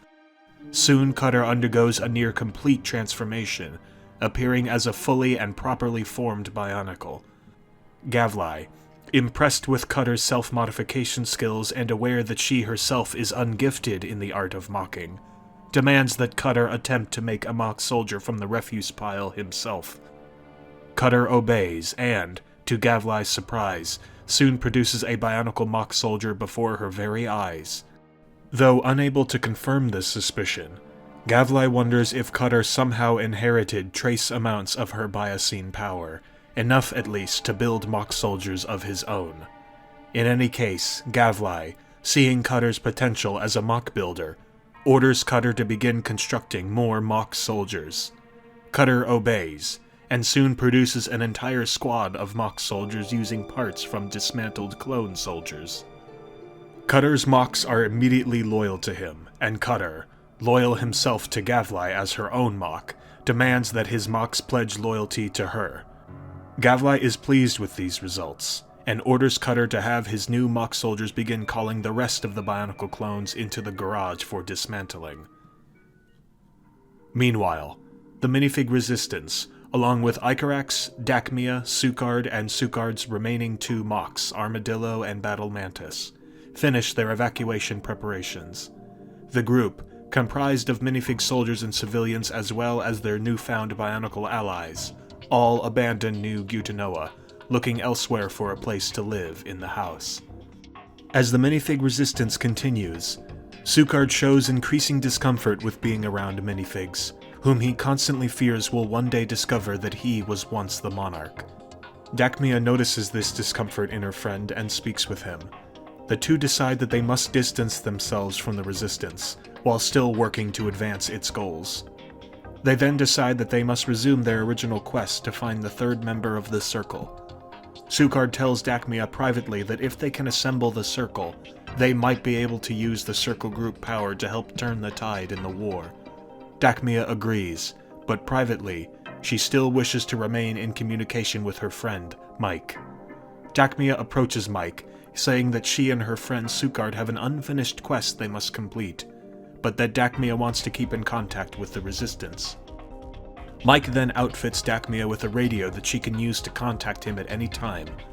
Dachmia opts not to inform Suchard about her radio, believing knowledge that she is still in contact with the Resistance may make him more uncomfortable than he already is. Once Dachmia has her radio, she and Suchard depart from the minifig Resistance, with Suchard's two remaining Mocs joining them. They then begin scouring the house for any signs of the third member's whereabouts. It is during this time, far away from the house, in the remotest parts of the Old Land, the birthplace of the minifigs and Bionicles, that a figure from those two races' collective past emerges once again. Tholro the Mad, the insane Bionicle warrior and failed precursor to the Circle Project, continues in his lonesome to hear voices echoing in his mind. Long ago, these voices were unintelligible to him. But ever since the minifigs and Bionicles left the Old Land, the voices in his head slowly became clearer and clearer, until they manifested as two names, Dachmia and Suchard. There was also a third name echoing through his mind, though it remained indiscernible to Tholro. Nevertheless, Tholro gradually begins feeling a sense that if he is ever to understand who he is and where he got his powers from, he must track down the two beings named Dachmia and Suchard. Back at the house, Gavlai continues her process of transforming her clone soldiers into mock soldiers, with Cutter being instrumental throughout this. As the number of mock soldiers increases, Gavlai appoints Cutter to be the general of her growing mock army, and demands that, when the time is right, Cutter is to destroy her old cloning facilities in the backyard to prevent the minifig Resistance from using them. All the while, Gavlai's bodily mutations are accelerating, and at a certain point, Gavlai declares that she will need the entire garage to herself. Obeying, Cutter orders his mock soldiers to transport all of their building material to another region of the house. This new area becomes Cutter's so-called mock construction facility. Once established, Cutter appoints some of his mock soldiers to become mock builders, who will build mocks on his behalf to increase the speed of soldier production. These mock builders, inheriting from Cutter his own mocking proficiencies, produce equally strong soldiers to the ones Cutter has been building. As mock soldiers are produced at the mock construction facility, some are sent out into the house to resume their patrols. Icarax and the minifig Resistance notice some of these mocks patrolling the house. Icarax tells Mike that he will go out and distract the mock soldiers with the same tactics he used against the Monarch, while Mike continues looking for a safe place to relocate his people to. Mike agrees to the plan, and Icarax then leaves the group, taking upon himself his old moniker, the Lone Saboteur. Operating under the Lone Saboteur nickname, Icarax begins attacking several mock soldier patrols throughout the house, taking from them armor parts to once again redesign his own armor. Elsewhere, Dachmia, Suchard, and Suchard's two mocks also engage with Gavlai's new mock soldiers as they search for the third member of the Circle, taking armor parts from them and redesigning themselves. Suchard even sculpts his face mask back to its original shape, believing he has done enough to ward off concerns that he might have once been the Monarch. Together, these five provide enough distraction to keep the eyes of the Bionicle Empire off of the minifig Resistance's relocation efforts. Eventually, Mike leads his people into the old prison from the days of the Monarch's rule, the Lonely Zone. The prison had been unused and apparently forgotten since he and Icarax escaped, and no mock soldiers of the Bionicle Empire had been monitoring it since. It is eventually decided that the Lonely Zone prison will be the site of the Minifig Resistance's new shelter, and Mike orders his people to begin fortifying the former prison and transforming it into a place where the minifigs can recover and regroup. Meanwhile, Cutter assigns one of his mock soldiers to guard the entrance to the garage, which Gavlai has declared to be her personal lair. Gavlai demands that no one disturb her in the garage, and that the lights within the garage be turned off. Effective control of the Bionicle Empire is transferred over to Cutter, who is given orders to use his new mock army to hunt down the minifig resistance and protect Gavlai as she continues her transformation into a Biocene. Mike is given the title of Prime Minister of the Minifig Resistance, evoking the old title used by minifig leaders from the past, like Stanley Gutanoa. Under Mike's leadership, the minifigs begin rapidly rebuilding their once mighty military and transforming the former Lonely Zone into a fortress shelter capable of sustaining the minifigs for the foreseeable future. Mike also has his men begin work on a special military project codenamed Project Rise. The project aims to design suits of mech armor capable of raising minifigs to the heights of Bionicles, thereby evening the odds on a battlefield. Work begins immediately on a prototype mech for this project. As Mike overhauls the minifig military, a soldier by the name of Eugene Baxter, the grandson of the deceased General George Baxter, is appointed to the rank of captain. Shortly after Eugene's promotion, the minifig military organizes a special unit of soldiers known as the Scouting and Communications Division. This branch of the military is tasked with conducting reconnaissance throughout the house, stealthily navigating the Bionicle Empire's territory, and regularly reporting all activity of the Empire back to the minifig shelter. Captain Eugene Baxter is given command of his own squad of Scouting and Communications soldiers. In addition, minifig leaders in the shelter establish a school to educate the next generation of minifigs on the history of the world up to that point in time. When all of these changes are implemented, the minifig resistance is stronger and more united than at any time since its creation. But by the time the minifig resistance rebuilds itself, General Cutter has amassed for himself and for Gavlai a mighty army of mock soldiers. Cutter's efforts to transform Gavlai's clone soldiers into mocks has finally resulted in the Bionicle race of the house being transformed into a servant race for Gavlai, as there are no longer any naturally conceived Bionicles anywhere in the house, except for Icarex, Dacmea, and Sukard. With his new mock army finally built, General Cutter begins deploying squads of mock soldiers across the house to continue searching for where the minifig resistance has fled to. And in the garage, as Gavlai continues her transformation into a Biocene, she starts making use of many of her powers. One of her chief powers was the ability to alter weather around the house, and she begins using this again to summon another thick layer of clouds about the house, gradually lowering the overall temperatures both inside and outside the house. At this time, Gavlai desires to speak with Cutter about his progress in hunting down the minifigs, and orders a messenger to summon Cutter back to the garage.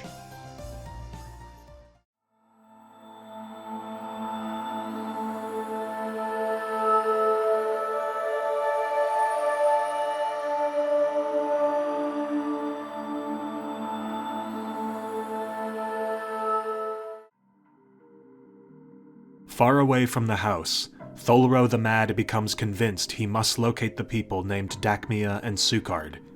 Using his teleportation power, one of many abilities he received from the time when he was experimented upon, Tholro warps himself out of the old land, bypassing the already existing portal to the new land present there.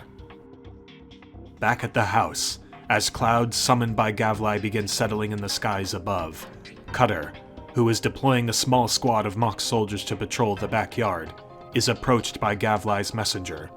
The messenger explains to him that Gavlai has ordered him to return to the garage at once. Cutter obeys, and begins moving in the direction of the garage. At the minifig shelter, Captain Eugene Baxter, in charge of his own squad of Scouting and Communications soldiers, is ordered to begin reconnaissance in the house. Eugene takes his soldiers and leaves the shelter, entering the hostile territory of the Bionicle Empire. At the same time, In the uncharted lands beyond and far away from the house, Tholro the Mad continues his journey to find Dacmia and Sukard, using his powers to warp himself from place to place. At each place he warps to, the names echoing in his head either grow louder or quieter. He believes that when the names grow louder, that is a sign that he is traveling in the right direction. He uses this to help guide him slowly in the direction of Dacmia and Sukard, namely, the house itself. Back inside the house, Sukard, Dacmia, Armadillo, and Battle Mantis continue their search for the third member of the Circle. On his way to the garage to speak with Gavlai, Cutter learns that the so-called rogue Bionicles have been spotted, and he orders several mock soldiers to rush to their position and attack them. Sukard, Dacmia, and Sukard's mocks are forced to fight off a large group of mock soldiers sent by Cutter, forcing Dacmia to use her offensive circle power to defeat the group. However, Dacmia experiences a bout of physical weakness after using her power, a sign that using circle powers too frequently may be a risk to a circle member's health. At the same time, Icarax, operating on his own inside the house, learns that the mock soldiers the Bionicle Empire has been using are all coming from a so-called mock construction facility. He decides to track this facility down, with the intent on sabotaging it. Meanwhile, General Cutter eventually arrives at the door to the garage. The mock soldier stationed to guard the entrance informs Cutter that Gavlai has completely isolated herself inside, and has not left it since she ordered Cutter to be summoned there. The guard opens the door, and Cutter enters. The garage is completely dark at first, but soon the ceiling lights turn on, and Gavlai reveals herself to Cutter. Her body is now nothing like her old form, and Cutter is privately horrified at what she has become. Gavlai tells Cutter that his top priority remains finding the minifig shelter, and in order to do that, he must significantly increase the speed of mock soldier production. She orders him to go back to his mock construction facility and implement any necessary changes to bring about such increases. Cutter leaves, but privately confides to the mock soldier guarding Gavlai's chamber that he believes Gavlai's mind is becoming unstable. Cutter's assessment is correct.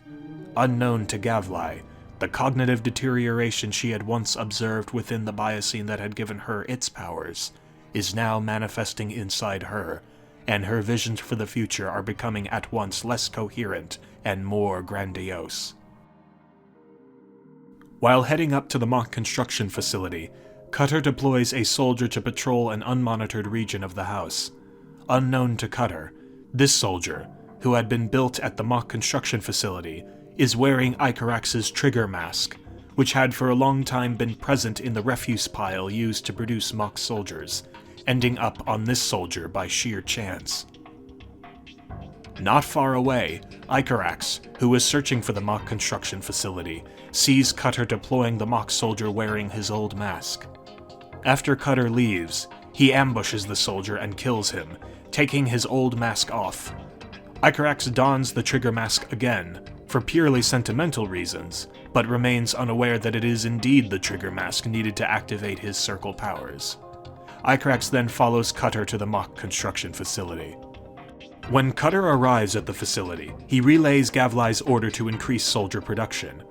Icarax is eavesdropping nearby. When Icarax has a chance, he sabotages a nearby generator. The resulting malfunction in the generator temporarily cripples the facility's power. Cutter orders all soldiers at the facility to rush Icarax and capture him, but Icarax manages a narrow escape.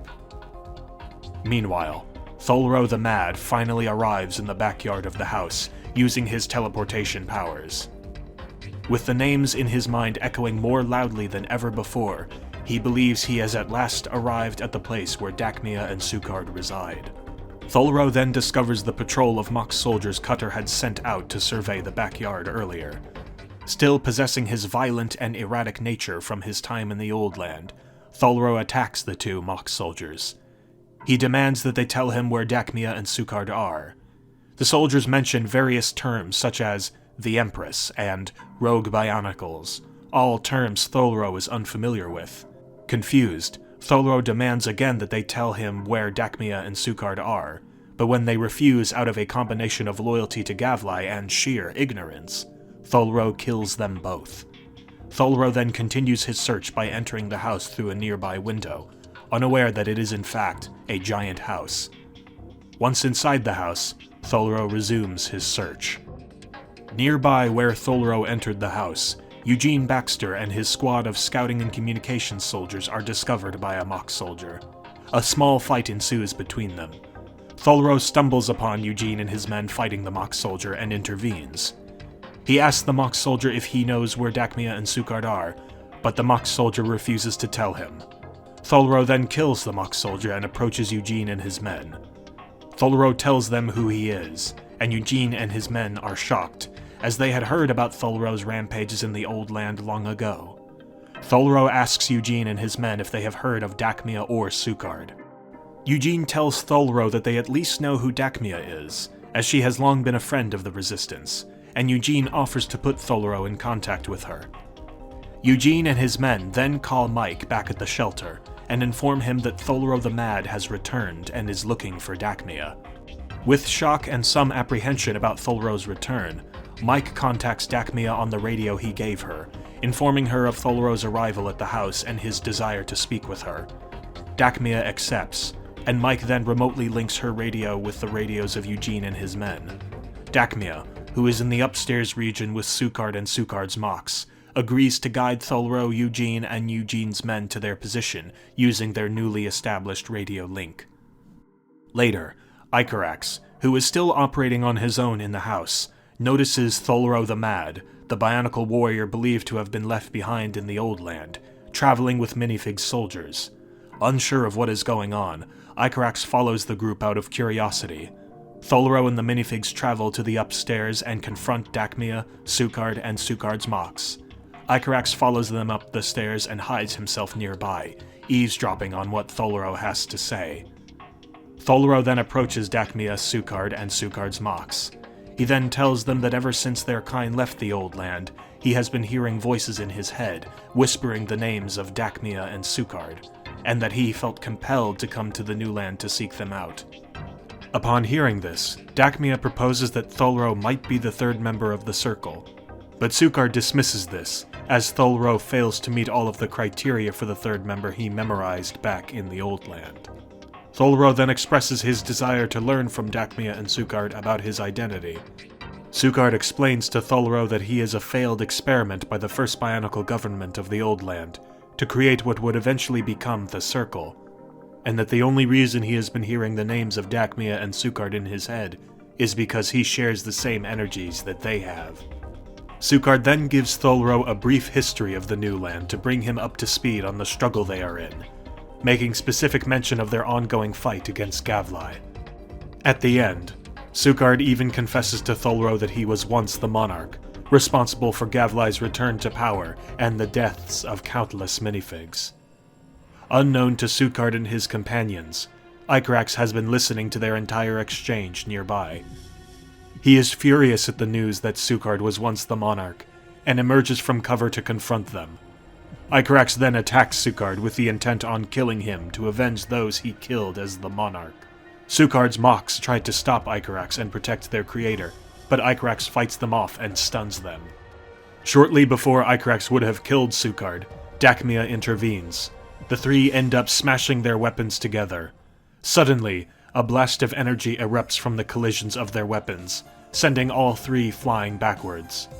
This indicates to Sukard and Dakmia, based on what they learned about the Circle in the old land, that Icarax is in fact the third member of the Circle. The two ask Icarax about his mask, and based on his descriptions, confirm that Icarax is indeed wearing the trigger mask that activates his Circle powers. Icarax, who had been unaware of these things his entire life, remains angry at Sukard. Sukard confronts Icarax and tells him that he no longer serves Gavlai. He then explains to Icarax that all three members of the Circle have a collective group power that Sukard and Dakmia are intending on using to kill Gavlai. Sukard then implores Icarax to join with them in this effort now that all Circle members have been found. Icarax reluctantly accepts, but tells Sukard that he will only cooperate if Sukard comes clean and tells the minifigs that he was once the Monarch. Sukard solemnly agrees to this. Meanwhile, Gavlai, who has been stewing alone in her garage, is experiencing dramatic psychological changes as a result of the Biocene's corruption. Her visions of herself and her purpose become even more grandiose, and her mind becomes a frenzy of plans and visions for the future. Stimulated by these changes in her psyche, Gavlai emerges from the garage to speak to the guard of her chamber. She tells the guard to summon Cutter back into the garage. The guard heads out to contact Cutter. Back upstairs, Dakmia and Sukard decide that now that they have found the third member of the Circle, their group should return to the minifig shelter to inform Mike of their plan to use the Circle group power to kill Gavlai and end her tyranny across the land. They call Mike and inform him that they are on their way. Tholro the Mad, calmed from hearing Sukard's explanations about his past, agrees to join them, and Eugene and his soldiers do the same. Elsewhere, the guard to Gavlai's chamber locates Cutter and directs him to go back to the garage and speak with Gavlai. The guard opens the door to the garage and then assumes his position guarding the entrance. Cutter enters the garage and tells Gavlai that he is doing his best to increase the production of mock soldiers, as she had asked him to do. Gavlai, influenced by the Biocene's corruption, tells Cutter that she wishes to reveal her ultimate plan for the house and its surrounding lands to him. Nervous, Cutter listens. Gavlai elaborates on her plan, which she dubs the Design. She tells Cutter that she is becoming a being of great power and will soon be able to merge with and take control of the environment that they all live in. Gavlai never mentions specifically that she is becoming a Biocene, or that she received her current powers from a past Biocene. She then tells Cutter that she must be given the time and space to complete her transformation before she can take over the world. She finishes by saying that because the minifig race constitutes a threat to this plan, they must be exterminated. Cutter finds her entire plan as she has articulated it deeply disturbing, and he leaves the garage soon after Gavlai reveals it to him. Cutter then speaks with the mock soldier guarding Gavlai's chamber. He tells the guard that Gavlai is going insane with power, and that he no longer wishes to follow her. Cutter believes that this sudden change in his disposition represents a new precedent for mock soldiers, that it shows it is possible for their loyalty to their creators to break. Cutter then asks the mock soldier if he would be willing to participate in a rebellion against Gavlai, and the mock soldier agrees, demonstrating loyalty to Cutter before loyalty to Gavlai. Cutter, now believing he must oppose Gavlai, makes plans to ally with the minifigs to fight her. He prepares a letter for them where he outlines both Gavlai's plan, the Design, and informs them that he wishes to join their cause. Cutter orders his mock soldier to head back to guard Gavlai's chamber so that she does not become suspicious of their plans.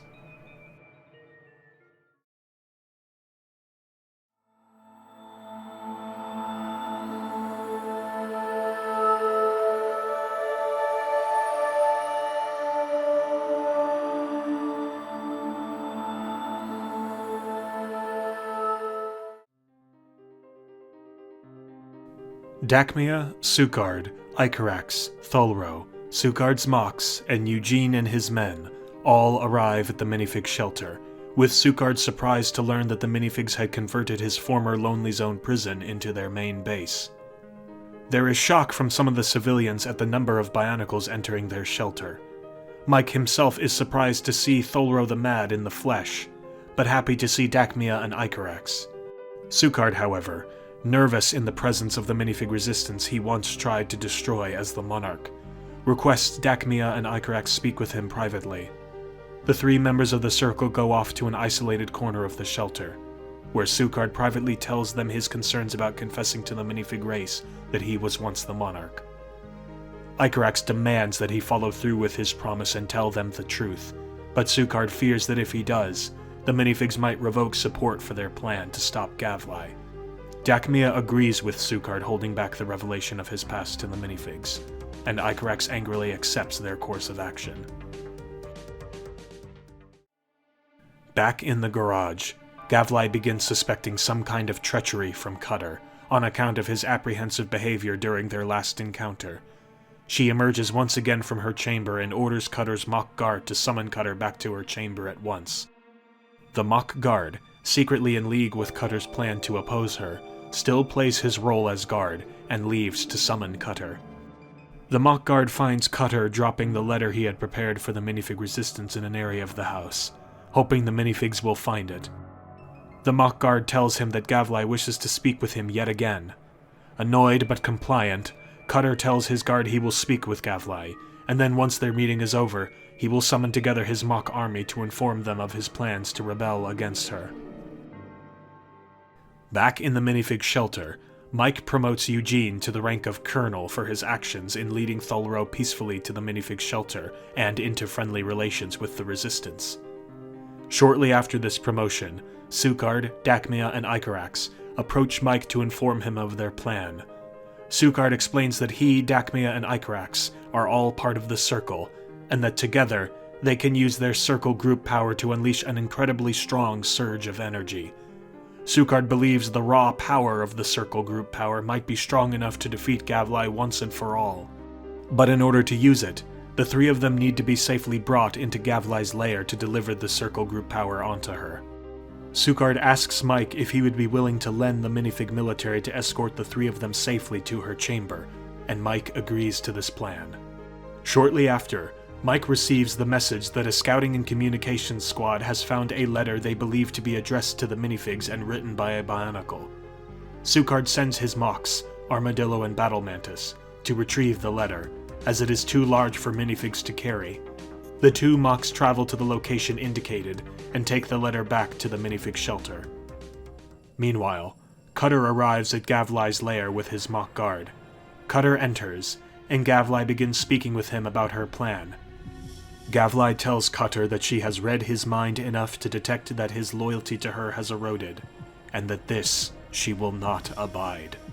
Cutter, sensing he is in danger, attempts to flee the garage, but Gavlai prevents his escape and promptly kills him. She then begins tearing his body apart, and Cutter's mock guard, hearing commotion in the garage from outside, witnesses what Gavlai has done. The mock guard attempts to flee the garage himself, but Gavlai, using newfound powers, is able to shut the garage door at will, trapping the mock guard in with her. She then kills the guard, and begins consuming the remnants of both his body and Cutter's, assimilating their parts into her growing body. At the minifig shelter, Armadillo and Battle Mantis bring the mysterious letter to Sukard. Sukard then reads the letter to Mike, Icarax, Dakmia, and his mocks.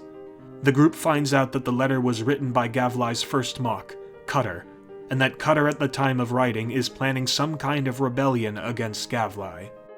The letter also details the so-called design, Gavlai's personal plan for taking over their world. The letter speaks of Gavlai mutating and slowly acquiring new powers over time. It goes on to read that while Gavlai is still hunting the minifig race for extermination, her primary goal is to merge her physical body with the environment surrounding the house, to take total control of all elements of their world, a goal her gradual mutations will eventually help her achieve. Once she has merged with the house, she will then use this control to find where the minifigs are hiding and destroy them all. The letter warns that if Gavlai is not defeated soon, she may reach a level of power that cannot be stopped, concluding with a proposition that the minifig resistance join Cutter's nascent Bionicle rebellion against Gavlai. After reading this, Mike, who believes there is a possibility Cutter's letter is intended to deceive them, decides that they will not carry out Sukard's plan for defeating Gavlai until they can confirm whether or not Cutter is on their side. Mike mentions that he has one last scouting and communications squad in the house that might be able to inform them of Cutter's true intent, and that they will wait for news from them before proceeding. Meanwhile, at the recently refurbished mock construction facility, Cutter's chief mock captain completes work on a full battalion of mock soldiers as requested by Gavlai. Having expected Cutter to arrive some time ago and fed up with waiting, he heads down to the garage to speak with Gavlai himself. In the garage, Gavlai's consumption of the body parts of both Cutter and Cutter's mock guard combined with her constant mutation, has given her additional appendages and a larger overall form. This is increasing the speed of her progression into a Biocene. Cutter's mock captain eventually arrives at the garage himself, noticing that there is no mock guard protecting Gavlai's chamber. Gavlai, sensing the mock captain outside her lair, opens the door and initiates talks with him. Gavlai lies to him by saying that the minifigs killed Cutter, and that Cutter told Gavlai that he wanted her to take over as the commander of the mock army if he were ever to die. The mock captain tells Gavlai he has completed a battalion of mock soldiers for battle, as she had requested. Gavlai then orders the mock captain to begin deploying the mock soldiers across the house in search of the minifig shelter. The mock captain obeys, and returns to the mock construction facility to carry out her orders. Back at the minifig shelter, some minifigs begin educating Thulro on the world he has entered, teaching him the history of the new land, and the belief all minifigs and Bionicles have that they are in fact toys living in a house that, mysteriously, has no owners. During this time, Thulro forms an attachment to the minifig resistance, as the first group of people willing to sit down and talk to him about his past and his place in the world. Elsewhere in the shelter, Dakmia and Sukard discuss their plan for defeating Gavlai. Sukard believes Icarax deserves to know a truth about the Circle group power that they have not shared with him, and that it would be best coming from Dakmia. Dakmia accepts, and then meets with Icarax alone. She tells him about the Circle, and the usage of the Circle group power. She warns Icarax that there is a chance that after the Circle group power is used, the 3 members of the Circle may die. Icarax calmly accepts this, leading to a tender moment between the two of them. Icarax mentions that they had never had a chance to truly get to know one another after the Battle of New Gutanoa.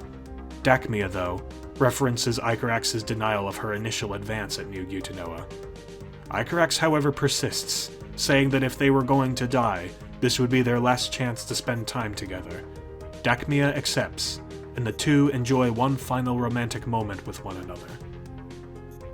In another part of the minifig shelter, Mike briefs his commanding officers on Sukard's plan to use the Circle group power on Gavlai. He informs them that they must have every branch of their military ready to move out the moment he gives the order. The commanding officers then leave to carry out Mike's wishes. After this, Icarax meets with Mike, telling him that he has recently learned from Dakmia that there is a chance that he, Dakmia, and Sukard may all die once the Circle group power is used. This provokes a heartfelt conversation about the sense of finality everyone is feeling ahead of the coming battle. In this spirit, Mike informs Icarax that he suspects Sukard was once the Monarch. Icarax confirms Mike's suspicions, and explains that they did not want to share Sukard's secret identity with the rest of the minifigs for fear that doing so would cause outrage. Mike concurs with Icarax's logic, and assures him that he will not condemn Sukard for his past actions. The moment of transparency prompts Mike to disclose to Icarax that he was the minifig who approved of the Hanks Project during the time before Gavlai's rise to power, and that he was responsible for turning the former minifig criminal, James Hanks, into the Bionicle named Antro. Icarax accepts this. The two then take a moment to remember their fallen friend before moving on to continue their preparations for executing Sukard's plan. Meanwhile, out in the house, the minifig Resistance's last scouting and communications squad overhears a conversation between 2 mock soldiers. They call Mike to inform him of what they have learned from that conversation. They tell Mike that Cutter is dead, and that the mock army currently believes that the minifigs killed him. Mike then realizes that it was likely Gavlai that killed Cutter, and deceived her soldiers to gain control of them. With Cutter's rebellion no longer in the picture, Mike gives the order to mobilize their army's forces and begin setting up a force to execute Sukard's plan to defeat Gavlai. During this mobilization, Mike has one of his officers take him to where Project Rise is being built, and the two head to the project's site.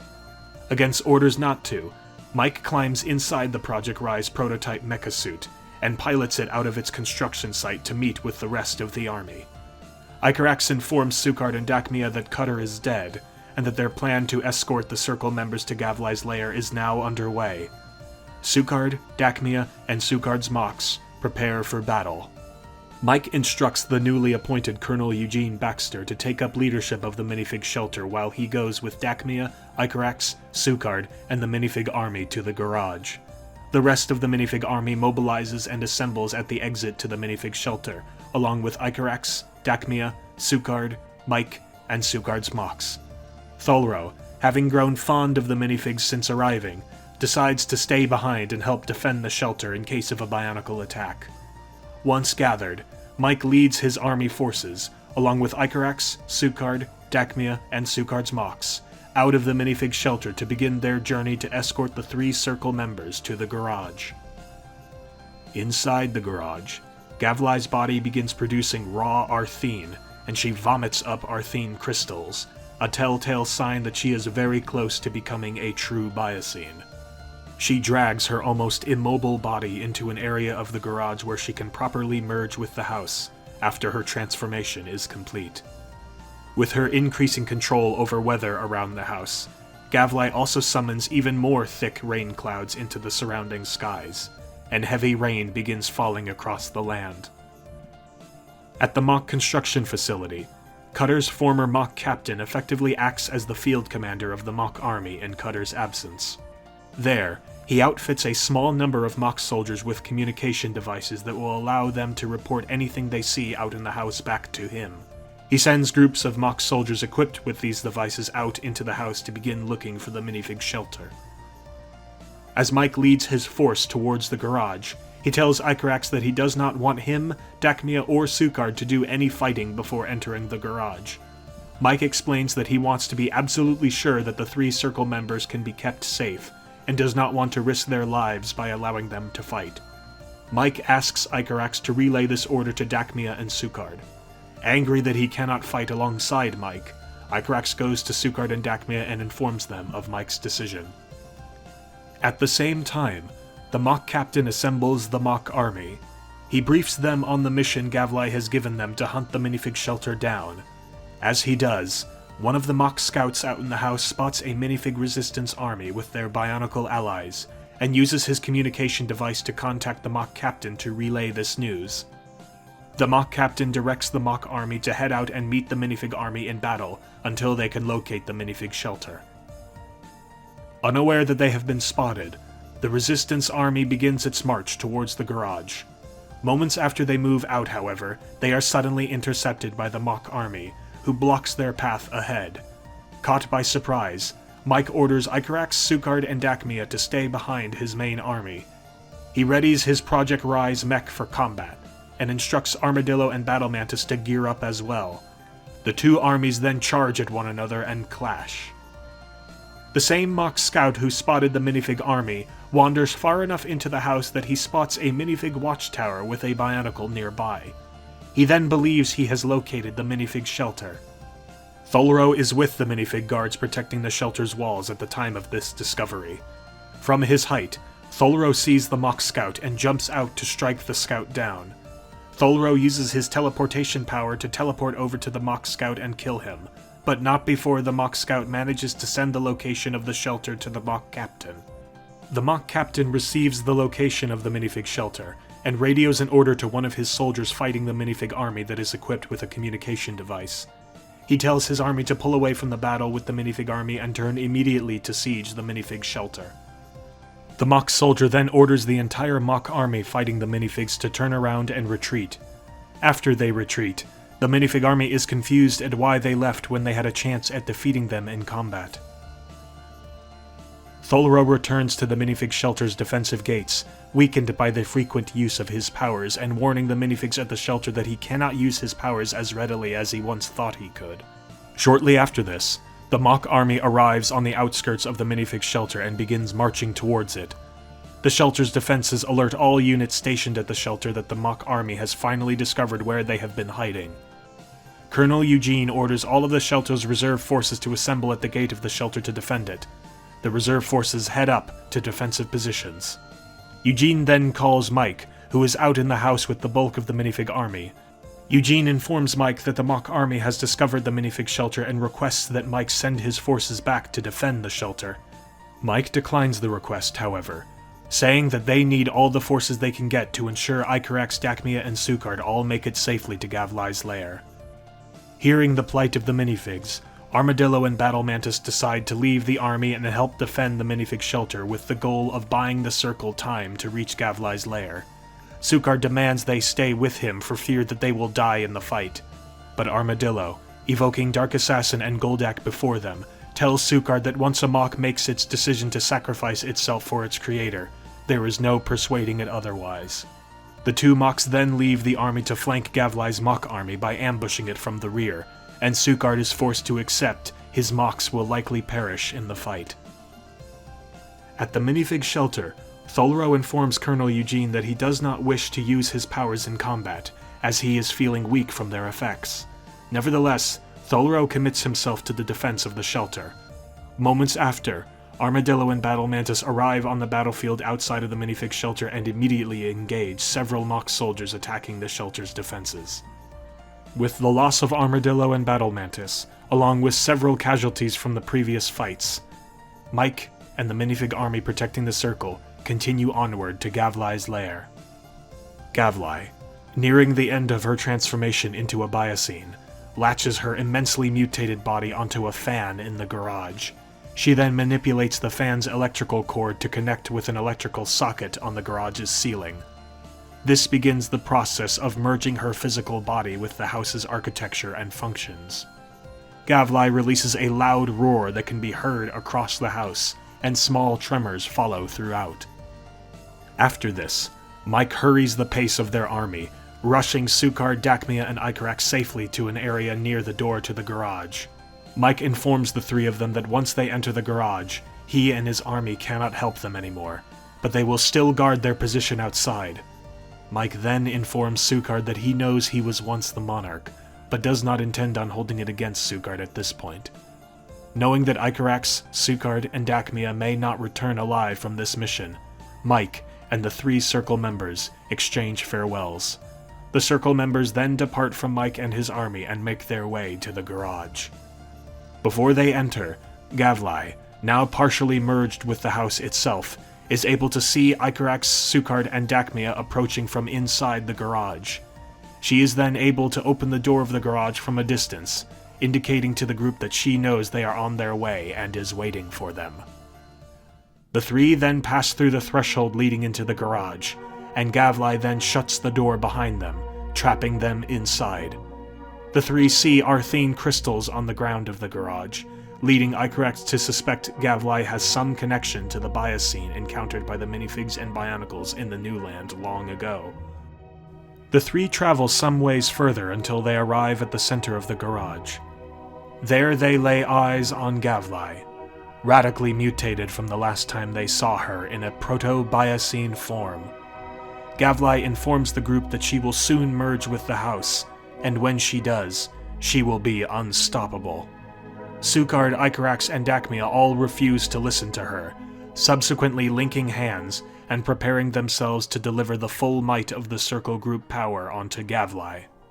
Gavlai is unaware that the three of them are in possession of this ability, and is unsure of what to think of their display.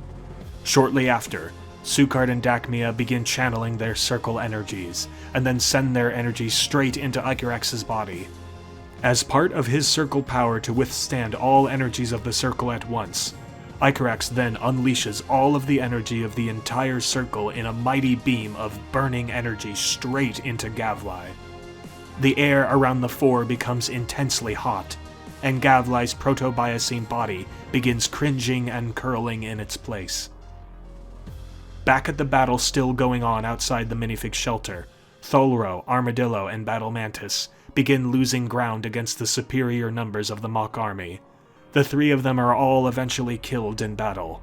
The Mach soldiers then turn to focus all of their strength on smashing down the gate of the minifig shelter. The strongest Mach soldiers begin slamming their bodies against the gate, and the gate slowly begins to give against their strength. The Mach soldiers eventually break through the minifig shelter's front gate, and Colonel Eugene realizes there is no way to win with the forces he has at the base. Gavlai's soldiers then begin pouring through the opening and into the shelter. In the garage, Icarax, Dachmia, and Sukard continue releasing the circle group power onto Gavlai. Gavlai falls from the fan she was clinging to, breaking her partial merge with the house. Now helpless against the rest of the circle group power, Gavlai burns alive as her proto-biocene body is ripped apart by the energies of the circle. A few seconds more of the circle group power, and Gavlai finally dies. Shortly after Gavlai's death, all of the mock soldiers across the Bionicle Empire, their life forces tied to Gavlai's by virtue of having been indirectly created by her, begin experiencing choking sensations across their bodies. Colonel Eugene, with his soldiers prepared to fire what little they have left at the mock soldiers that broke into the shelter, watches all of the invading mock soldiers fall dead before him. He then realizes that Sukard's plan has succeeded, and Gavlai has been killed. Back in the garage, after the circle group power has been used up, Icarax stands up, realizing he has survived. He turns around to look at Sukard and Dakmia, who are on the ground barely able to stand. Dakmia and Sukard tell Icarax that the circle group power has drained both of them of all their life force. In their final moments, Dakmia parts with Icarax by saying that he was always meant to live on with the minifigs. Icarax stays by their sides as he watches both Sukard and Dakmia perish. Icarax then takes his old mask that he had been keeping on his person before he acquired the trigger mask, and places it between Sukard and Dakmia's bodies. Keeping the trigger mask on, Icarax then leaves the garage. Icarax then meets with Mike, telling him that Sukard and Dakmia did not survive the group power. The two return with the rest of the minifig army to the shelter. Colonel Eugene begins cleanup and repair operations across the minifig shelter. The bodies of the fallen mock soldiers are piled up and burnt, while the bodies of Dakmia, Sukard, Armadillo, Battle Mantis, and Thulro are all gathered together and set aside for honorary purposes. Mike calls together all of the minifigs at the shelter, both civilian and military, to deliver a speech commemorating the heroism of all of the minifigs who died fighting ever since the start of their conflict with Gavlai. During the speech, Mike takes time to commemorate the valor of Dakmia, Sukard, Sukard's Mox, and Thulro. For his efforts defending the minifig shelter, Mike renames Thulro as Thulro the Great, stripping him of his derogatory historical title. Mike then declares victory in the war against Gavlai, and celebrations erupt throughout the minifig shelter. Afterwards, Mike resigns himself as Prime Minister and appoints Colonel Eugene Baxter to be the new Prime Minister of the minifig race in his stead. After this, Mike is rendered a private citizen.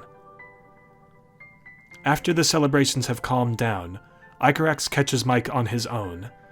Mike expresses sadness at the outcome of the war, saying that although they had defeated Gavlai, with the exception of Icarax, the entire Bionicle race of their house has been destroyed. Seeking to raise Mike's spirits, Icarax takes his friend away from the minifig shelter on a walk out of the house into the backyard. As the two arrive in the backyard, they notice that the clouds Gavlai had previously summoned above the house have dissipated, making way for clear blue skies. Icarax then takes Mike to the edge of the pool, near where Antro fell in long ago. Icarax invokes the time when he and Mike stood by the pool after Antro's sacrifice, and how it was Mike who was trying to raise Icarax's spirits back then. With the converse being true this time, the two remember their fallen friend Antro from long ago, and reminisce about the long journey they have just completed. But it will not be long before a new matter will demand their attention, as whispers from a world they thought they had long since left behind start coming in. Their house and the world it occupies have a few final secrets left to share. But that is a story for another time, to be told in another series. The story of this series, however, has come to a close.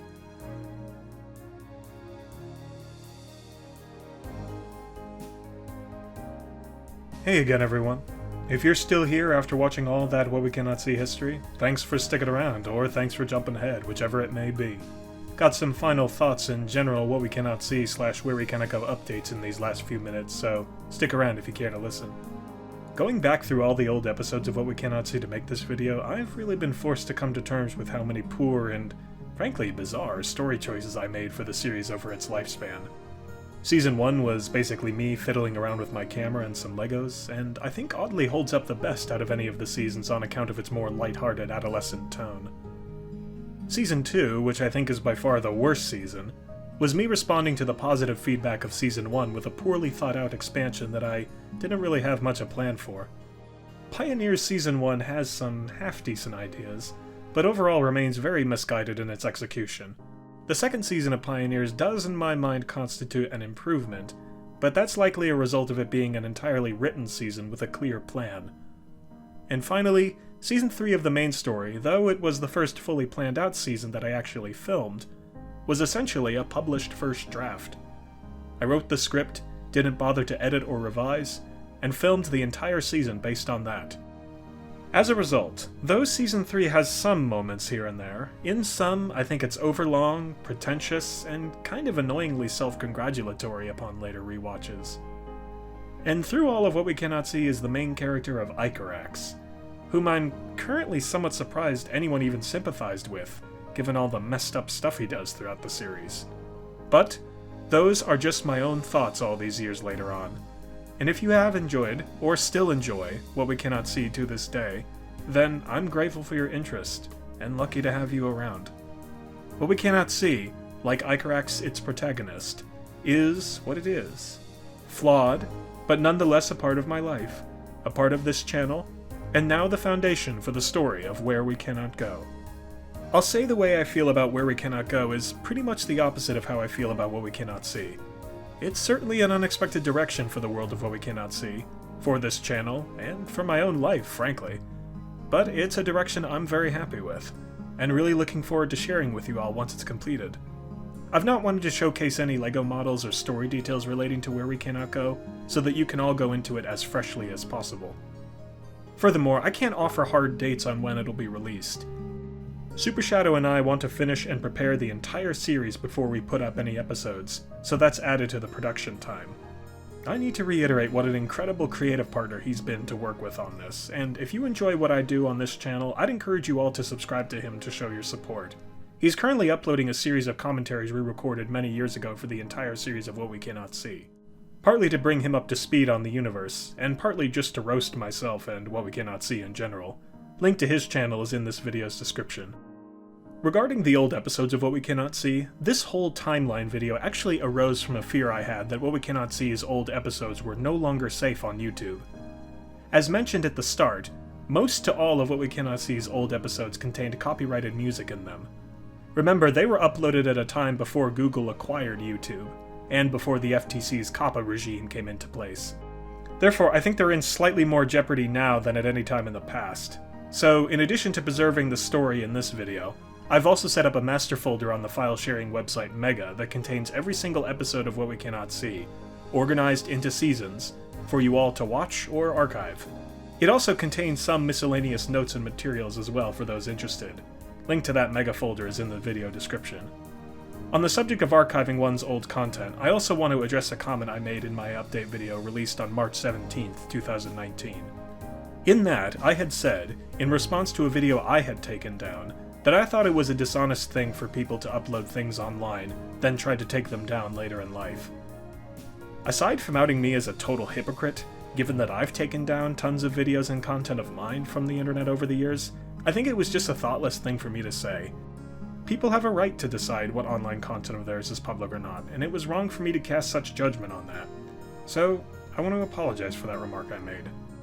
That being said, this whole exercise of archiving old What We Cannot See content and repackaging the story into this timeline video has gotten me thinking about doing something similar with most, if not all, of my old content that I've taken down from this channel over the years. So if I get around to that in the future, I'll let you all know. For now, I hope these efforts to preserve the videos, lore, and story of What We Cannot See can be a long-term solution to any future problems that may occur with the old episodes. And finally, I hope that anyone who's made it this far into the video is looking forward to the coming of Where We Cannot Go. There is yet more work to be done, but when it's done, you'll know. Until next time, this has been Dracus360. Take care, and stay safe.